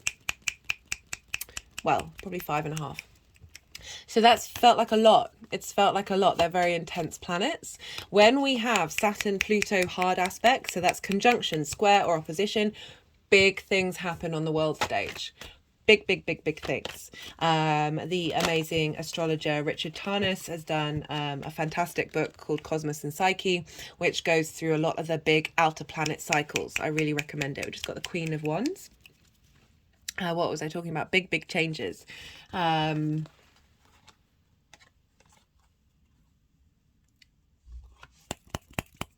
What's that gone over? It's gone on. Queen of Wands is very much about being in your own autonomy. I was talking about Saturn really just wants you, all the planets just want you to be your autonomous self, and be able to cultivate that power, that passion. I was talking about that sort of fifth house creation energy that Pluto can sometimes tap into in a way that's unintegrated. The Queen of Wands is very much being able to be in that strength, being open to change as well, of being that there's a sense of movement with the Queen of Wands, but that very strong, creative, passionate energy coming through. I wonder if that's gonna come up. Oh, makes me think of right, so Saturn is in Pisces, and Saturn is in a Jupiter ruled sign, and Jupiter is in Aries, and this I just jogged my memory because when I did the Venus in Aries transit, and I talked a lot about Venus and Jupiter, is this card came up a lot of we've been leveling up that area of our life, and what's going on with Jupiter has an effect on Saturn, which is why in that Saturn transit videos, I break down how it's not going to be the same as the Saturn in Saturn sign. And therefore that generosity, that strength, that wisdom that comes with Jupiter, a sense of abundance and ease, and being able to look at things with a sense of generosity, looking at the past with a sense of generosity, where I get able to integrate these things, be able to move through these things that may have perhaps held us back a little further. We're really getting a lot of support from Jupiter feeding into Saturn. Our collective unconscious emotional space, the magic that's there is insane, and giving structure and form to that, and that is feeding into Pluto in Aquarius. So this is why I'm not, so for the next couple of years with Saturn and Pisces, I feel on an individual basis, this is very supportive, because Saturn's in a sign ruled by Jupiter, which is one of the benefics. When Saturn moves into Aries, that may be a different thing, but I still feel that we're able to transmit and raise the vibrational frequency, even if they are sort of traditionally very disruptive energy. I talk a lot about the mythology of Mars in Cancer's videos, so if you want to check that out, I recommend it. But it's work. What we're doing is taking work. But the Eight of Pentacles is about enjoying the work that you're doing, enjoying the process. So again, that sense of enjoyment that Jupiter's bringing, that sense of appreciation of the journey that you're on, and bringing opportunities. That with this this Six of Cups, this is about the past, but it's also gifts from the past, wisdom from the past, understanding from the past. I wonder if they want me to read that card. It's the Guardian card from the Tantric Dakini Oracle deck. Very powerful messages came through with all of that.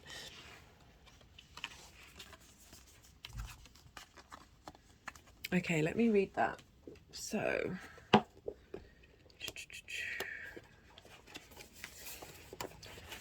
bear with me. I'm just trying to hold cards and open this book at the same time. Let me show it. It's pretty cool. Sorry,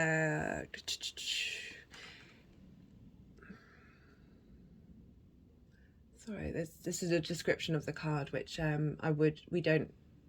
know these videos are long, and want to be as succinct as possible.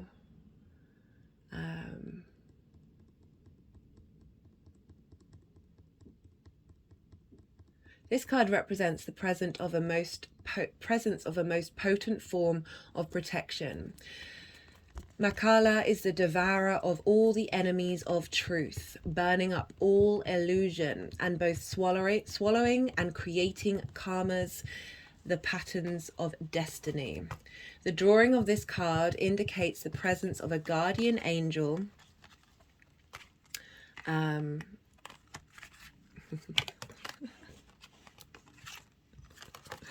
Oh my goodness. Trying to channel one-handedly while holding a book.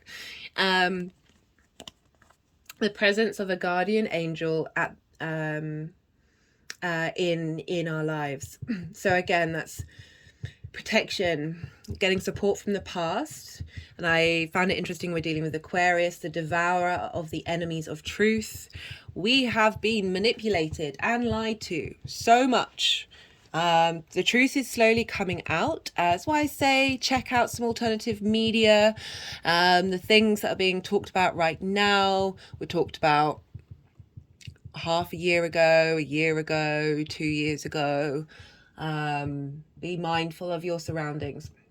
Burning up all illusion, both swallowing and creating karmas, the patterns of destinies. We're here to break cycles, guys. We're here to break cycles, and the more that we break those cycles, the more we free up the energy of the past and our ancestors, and they are sending us support and love.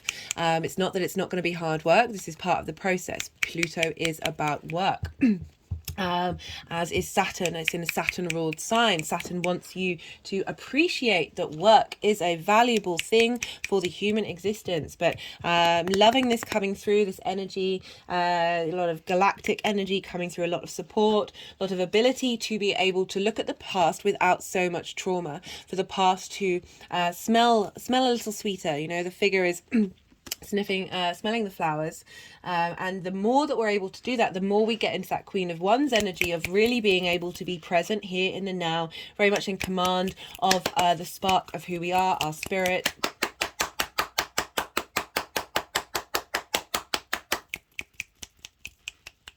So yeah, Saturn in Pisces is being ruled by Jupiter. So this beautiful energy of Pisces is feeding into Aquarius. That water bearer, we've got the water and the air now. We've got them combined. Our ability to understand the long-term legacy of our emotional commitment to ourselves in the ideas that we're having.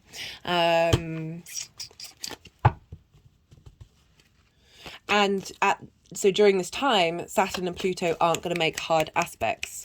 So we had that Saturn-Pluto conjunction in Capricorn around about the start of a very big event that happened to us recently. So also Mars was involved as well, so it was pretty full on the energetic field. But we're not going to have a hard aspect until Saturn's in Taurus, which will be maybe how many years? 3, 5, 7, maybe 7 years. So we can breathe for a bit. We can breathe. I feel with, speaking of truth being revealed and illusions being destroyed and a breaking of karmic cycles, I feel so Aquarius is very much linked into technology and science, and I feel during this time we're going to be transforming the scientific method and disrupting monocultures. And the reason why I link these two in together is that don't get me wrong, science is amazing. It's absolutely amazing. Magic is just science we haven't figured out yet.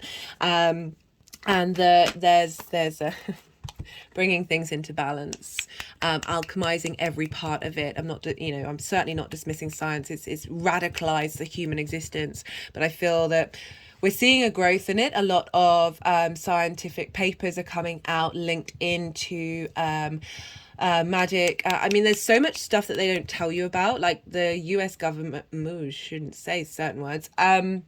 There is a lot known about the power of the human being in terms of sort of things that might be considered more magical, that definitely agencies apply. Anyway, the Temperance card is about alchemy. It's about magic. It's about crystallizing and harnessing, putting in the work to understand every single part of you, and cultivating it to a space of being able to create magic. Look, you see the water's going upright into the cup.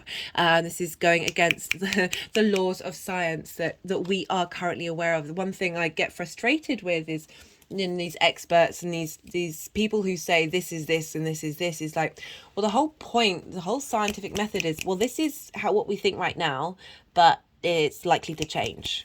The amount of times things have changed in science that were thought to be factually true is stupendous, and the fact that we think they're not going to change and things are fixed is just, oh, it's just so small-minded. It's just so utterly small-minded. And I feel with Pluto moving through this sign, we're going to get a transformation in the cycles that we've already been through, like sort of a lot of Pluto in Aquarius is linked into sort of the age of reason.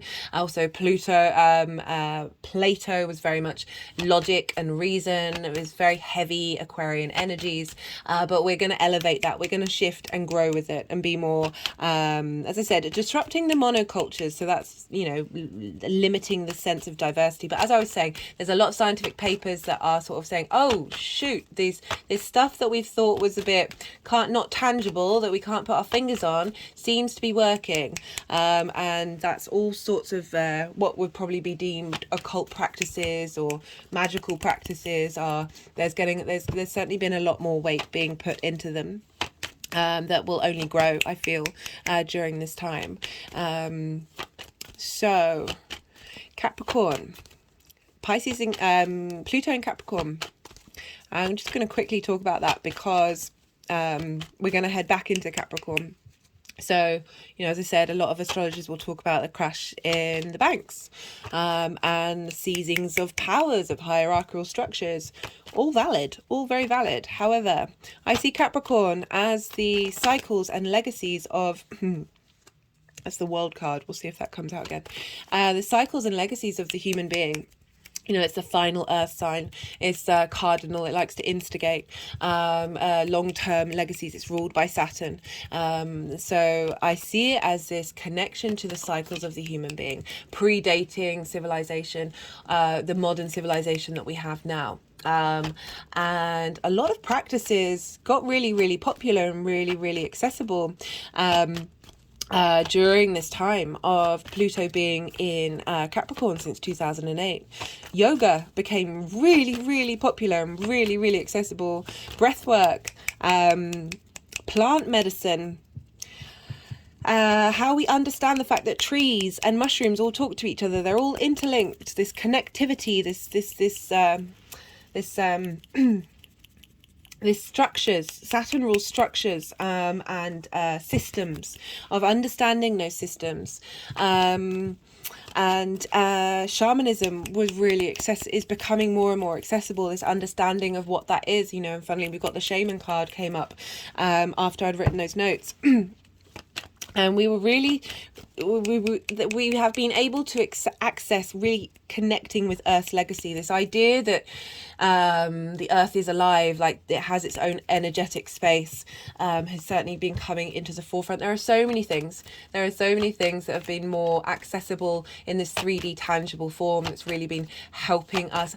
You know, veganism's been growing up more. You know, they've discovered that, you know, they did a recreation, or they did an analysis of the soil linked into sort of pre-society areas, and where usually we'd find bones and everyone thought we were all all we ate was meat. And they found, countless different plants and species of vegetables that were eaten during that time. I think there's a sort of they uncovered in someone's stomach, so like a really a pre-modern society's person, and I think he had porridge in his stomach, and it had like 25 different grains in that porridge. Like, it's really, you know, everyone's got their own choices. I happen to be vegan.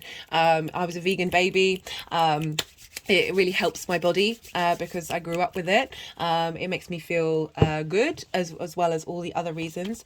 I'm not trying to say everyone should be vegan, but it's reassessing our ideas, re-understanding, transforming our ideas, revealing truths that were buried under the ground, buried in our bodies. Oh, just got an energetic release then. buried in our bodies during that time, that are opening up of old ways, but in new ways, practices that we do. You know, interacting with oh, what was I going to say? That's completely dropped out of my head. I think that's enough examples. Yeah, so really reconnecting with Earth's legacy during that Pluto transit in Capricorn. And on the last day of Pluto being in Capricorn, the Dalai Lama met up with the incarnation of one of the third most spiritual leaders of Buddhism. And it was I think it's a Mongolian kid who lives in America. And this was a very controversial thing because there's a lot going on between the Tibetans and the other country that I shall not name. That the other country have wanted to control the lineage on the incarnation of these spiritual leaders in order to gain control. And the Dalai Lama was like, no. Here's this meeting, here's me acknowledging this space, and it's sort of making sure that it's out there in the world, because this kid's been around for a while and people have sort of known about it, but this was the first meeting of those two. And I've just found that really interesting that happened on the last day of Pluto being in Capricorn. Admittedly, it's going to go back into Capricorn, so we're not finished yet with that transformation phase. We've got another two rounds.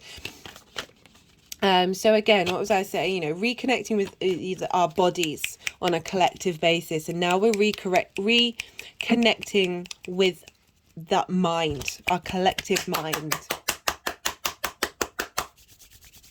and accessing parts of our, oh, my fingers are now clicking all around my mind, accessing parts of our unconscious, parts of our conscious mind, our ability to, you know, speaking of plant medicine, this is what our brain looks like when we're on psilocybin. Let's see all those pathways, see all those open pathways. Of really being able to, again, tapping into that high vibrational galactic energy, be mindful of the frequencies, the way that we talk to ourselves, contemplate the big truths that you have in your life. So we're now like, because Capricorn is cardinal energy. This is at the solstices and the equinoxes. They start things. There's leadership. They get things going. Fixed energy, which is Aquarius, maintains what came through in Capricorn. So we're harvesting all those ideas from Capricorn and transforming the physical, all these physical things that we've been working on and integrating into a network that's more accessible and more holistic. That was one of the things that's been coming out with this Pluto energy in the collective side, is looking at things in a more holistic way, and that's why I talk about the monoculture in terms of the scientific method and the health methods, of really needing to move towards a more holistic way of looking at things. We are not just there's not just one A to B. We are so complicated, we are so nuanced, it's utterly ridiculous, that there needs to be a way of bringing that collective energy of Aquarius, bringing in all the different things together to become a unified whole. And we can only do that in a holistic way. You know, obviously there are still, sort of main themes and ideas that can be more that universal space. But one does not invalidate the other. So Saturn is linked in traditions, and so we've had Saturn with Pluto in Capricorn, and Pluto's uncovering those lost traditions, and so Pluto in Aquarius is sound, air, frequencies, vibrations, knowledge and energy healing, all of these things. We all kind of know about them already. I feel like they're gonna be so much more accessible and so much more prominent, and so much more understood by the collective, that healing especially healing frequencies, like we all have our own frequency as well. I know there's technology out there. I saw something with this guy who's got this huge setup, and he'll like do a session, he'll work out what your frequency is, and then if you listen to that frequency, then you sort of heal your body on a quantum level.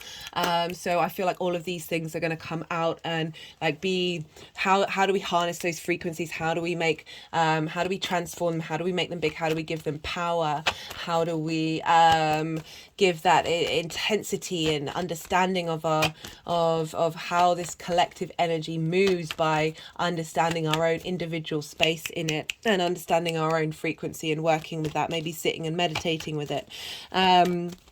AI. Now, everyone's talking about AI. It's a tool. It's a tool. Everything's a tool. Technology's a tool. I love technology. I'm not trying to say that we should get rid of it all. I think there's a healthy balance of all these things together that are more mindful of the thriving of our not only our species but the world and the universe as a whole. That we need to get more into balance with those things. But it's like, what do you do with that tool? How do you engage with it? That's up to you. That's really up to you. The fear behind AI worries me a lot, that when we are in that fear space, we're not able to think, we're not able to understand, we're not able to think about possibilities and be in that abundant space and be in that very creative, intelligent, knowledge-based space, rather than this fear of change. You know, as I say, I talked a lot about change at the beginning. You know, one of the things that came, a couple of things that I've thought about with AI is like, it's going to help revolutionize us in ways that we aren't capable of understanding. I personally, like, I don't have an Alexa. I don't have one of those things. I don't get them. Like, I feel, yes, technology frees up time, but being mindful with your time and how do you do that and what energy are you putting into it. So it made me think about frequencies and energetic fields and what we put into things, and how that impacts the energy surrounding it. So, you know, I used to read so much sci-fi as a kid. Like, I once read, I think, 25 Philip K. Dick books in a row. It made me realise how fundamentally flawed a lot of his actual... I had amazing ideas, but his actual writing, not so great, especially his writing of women. Anyway, that's a side point.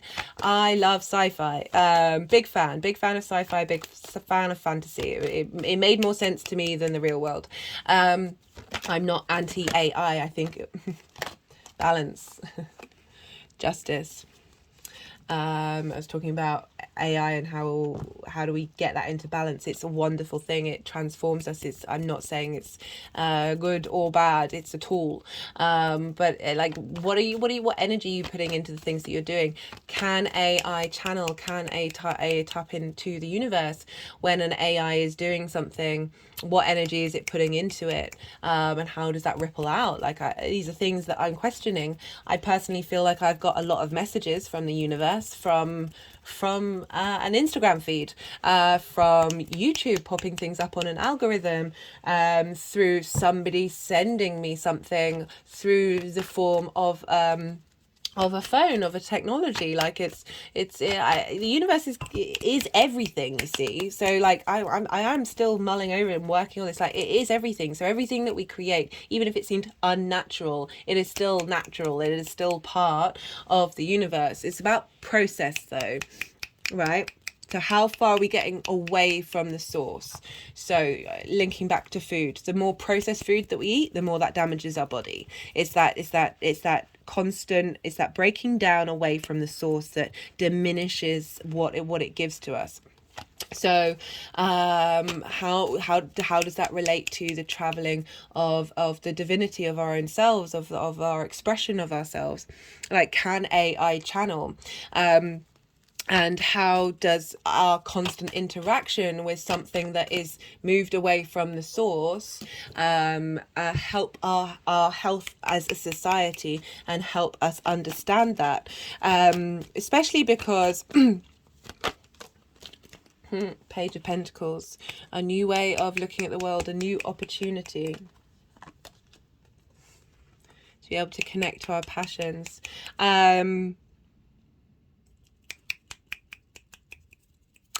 a freshness with the page. There's a youthfulness to it. It's kind of like I feel like it's more connected to the source.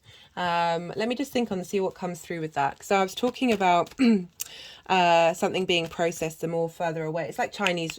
Well, that's such a, shouldn't use that phrase. I know it's different in every country. It's that sort of that whispers game of where one message then goes through another one and goes through another one, another one. It's something completely different the other side. Like, it just makes me think of this separation of what impact does that have on the energy that we're all putting out into the world. Yes, it may free up space for us to be able to be more in contemplation, be in more space to be able to connect to our own natural form. But whether we become reliant on it and then not in that thinking space. Interesting.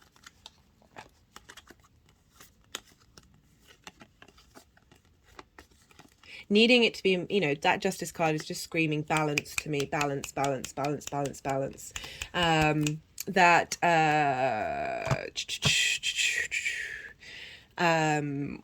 feel like it's going to give us space and time, and that we're just trying to rush things.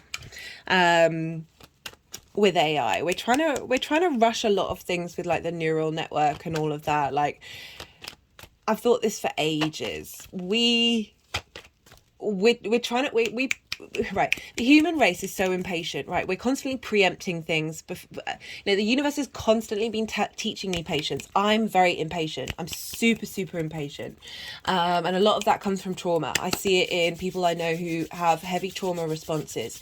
They can't deal with limbo phase. They can't deal with things not being now, because there's a need for control. Right? So as a collective, we're very traumatized, that we're impatient, we're trying to rush, we're like go. We don't allow ourselves time. We are nature, we're part of these cycles, we're part of the earth. And we're very separated from it, that this is helping us free up space to be separated, energetic release, to be connected to it. And the more that we are, the more our ability to connect to our own individual spark that is the universe manifests, the more we connect to our passions. But I feel like it's going to take a bit of work to get to that space of bringing in that balance, in order for the magic to come out. So I feel like with all the technology that's coming about, it's preempting what we're already gonna be able to do, like that we're already very capable of. I just see it a lot around everywhere, that we're this not this telepathy is certainly a thing. All of these things that might feel a bit scary, we're going to be able to do. Like, the human being is amazing. It's phenomenal. Our ability to manifest and self-heal, our ability to tap into the quantum field to bring in a state of abundance, bring the things that we need, the magic, like, is phenomenal. And just makes me not worry that much about AI, to be honest. I know we're probably going to go through a difficult transition phase, but we're in the process of activating all of this stuff.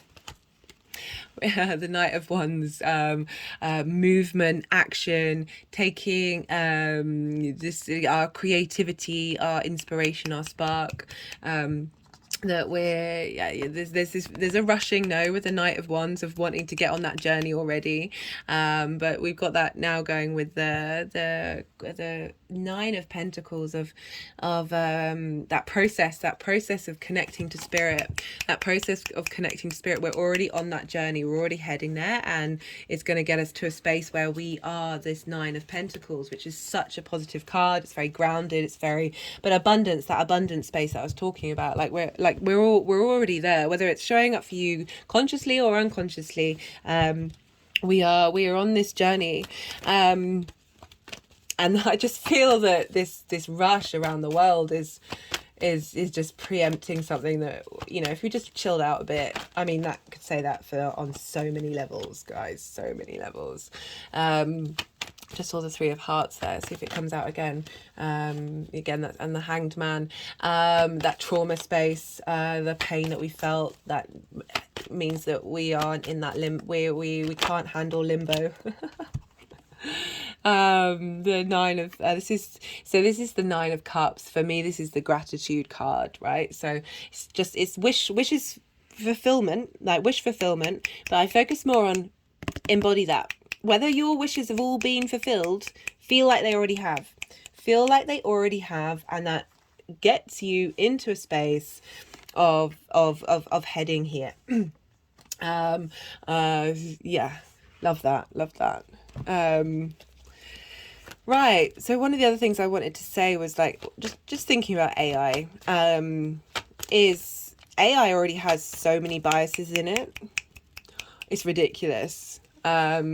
It's particularly the certain demographic that codes their biases, whether conscious or not, are in the AI. And so, yes, they're trying to do things to get around that. But what I feel is like the human response to this, if AI starts to become very prevalent everywhere, is for, in order sort of to compete with AI, that we have to work on our biases, on our collective biases, which is very understandable of the human race. Like, we're very tribal. This is our reality. The more we don't hide from it, the more we stop shaming ourselves and realize that there's a reason why so many things happen. Don't hate the individual, don't even hate the collective. Like, compassion is so important. Don't have to condone it.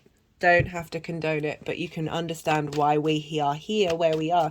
That human beings are going to respond in a way of trying to mitigate their own biases, especially with the Pluto in Aquarius, which is that collective air sign, but also very idealistic of wanting, the Aquarian energies that I know they very much want everyone to get a seat at the table. And you do see it come up in the history of Pluto being in Aquarius, which I will talk about in a different video, because this is 2 hours long, and I want to keep this is succinct for me. So I want to also, like, with that AI art that's going around, it's just, it will make us look at things in a different way. It opens up our imagination, and then how do we respond to it? How do we engage with our own creativity, engage with our own magic? Like, there's all of this AI is based off of us anyway. Like, it's what I'm just like, I'm not that worried. It doesn't freak me out. And yeah, what am I going to end on? Oh, the Leo opposition. So this is important, guys. So for those of you who are regulars, I talk about this a lot with full moons, because we get that with full moons every time. Oppositions can lead to imbalance. It's the othering, it's the self and the other. That with this Pluto in Aquarius, this is going to oppose all of our Leo energy, whether you've got anything in Leo or not. And Leo is very much the heart, very much the warmth of the sun, the individual, but really there's a lot of kindness and courage with Leo. And that sometimes with Aquarius it can not see the merit in the individual journey. And sort of, again, there's that bigger, broader perspective energy that we need to always like, if we feel ourselves getting in that space. As I said, I've got an Aquarius moon. I can be very detached when I am engaging with other people's emotional space, and I have to make a not conscious, but I am aware that my default is a certain energy, and I do have to step into that space of love, but love in a more in a warmer space. Like I feel like the higher perspective is also love. It's not denying that, but just a way that taps into the mammalian part of who we are. You know, the lion is Leo. Which is a mammal that we need a bit of warmth, we need a bit of kindness, we need a bit of fun, of light and of illumination during this time, and not to forget it, not to forget that polarity. Not a bit laughter came up very strongly in the Leo full moon video, that I feel it's a really important thing not to take things too seriously. Aquarius can be serious, it's ruled by Saturn, and this, you know, there's a lightness to Leo because it is ruled by the sun, and not burn yourself out in Aquarius. You know, focus on the vitality that comes from the sun and help that fuel you. Give from your saucer, not from your cup. Like Aquarius can very much like overgive from their space, so of just not necessarily prioritizing their individual space and looking to the collective of how to facilitate that. That really being very mindful of prioritizing that you tend to your needs, and that is in fact serving the collective.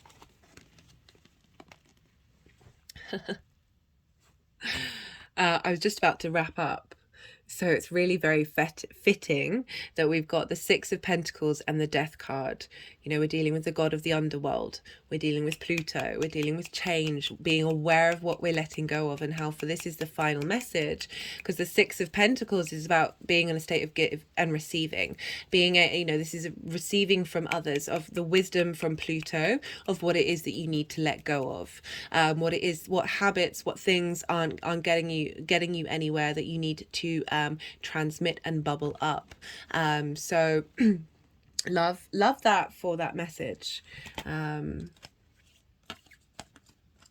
Which one did they want? So this is from the Lenormand deck. Actually, there's three decks. We've got the Kim Krans Wild Unknown Archetypes deck, which is the Underworld card.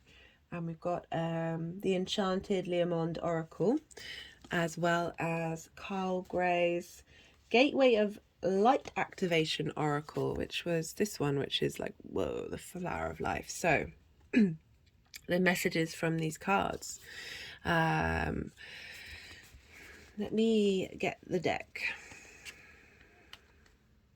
so I can read these cards. Okay. Are they wanting me to save to the next video? Yeah, okay, my head just moved in a way that highlights that they want me to save those messages for the next video when I do all of them, because there's a lot more to go on. But I'm just appreciating this is sort of the nourishment that we get from the death process, and this is all about being connected. In the Matrix, you know, the Matrix can be very much an Aquarian video, that is everything is interconnected, and the more we go on this inner journey, the more that we are able to nourish ourselves and the world around us. This is a collective journey, guys. So we've got the underworld. I was wondering if death was going to come out. Pluto being very loud and clear in its expression, as well as with the shaman. I'm gonna leave it there. And come back to you. So when I come and do the all 12 signs videos, go check out the introductions, because I will be talking more about these beautiful messages of transformation and support that are coming through, as well as magic. So guys, I really appreciate you spending time with me. I really do. I love it. If you resonated with this video, there are things that you can do to pay it forward to the outside world, to help the algorithm push this energy out. You can like the video. You can leave a comment. It can just be an emoji. You don't even have to write anything personally. You can subscribe if you are new to the channel. Hey, new viewers. If you're a regular, you can share this video with others, or rather than going from the video from the notification, you can go and search the channel's name and activate the video that way. That also helps push the algorithm, as well as watching more than one video at once. Don't do these things for me. I'm not asking you to do these things, but if you do resonate and you do want to pay it forward and that comes from you, I would love that energy transfer to happen. On a personal level, I would love to hear from you. I like chatting. I like knowing how the astro weather's turning up. I like knowing if anything resonates and how it feels for you. We're nearly, not quite a month with Pluto being in Aquarius, but it's certainly going to be affecting us all in very, very different ways. Yeah, really appreciate the time. Really appreciate the time. Really appreciate the time. Saturn, ruler of time. Yeah, be well out there until we meet again, guys. Thank you for everything.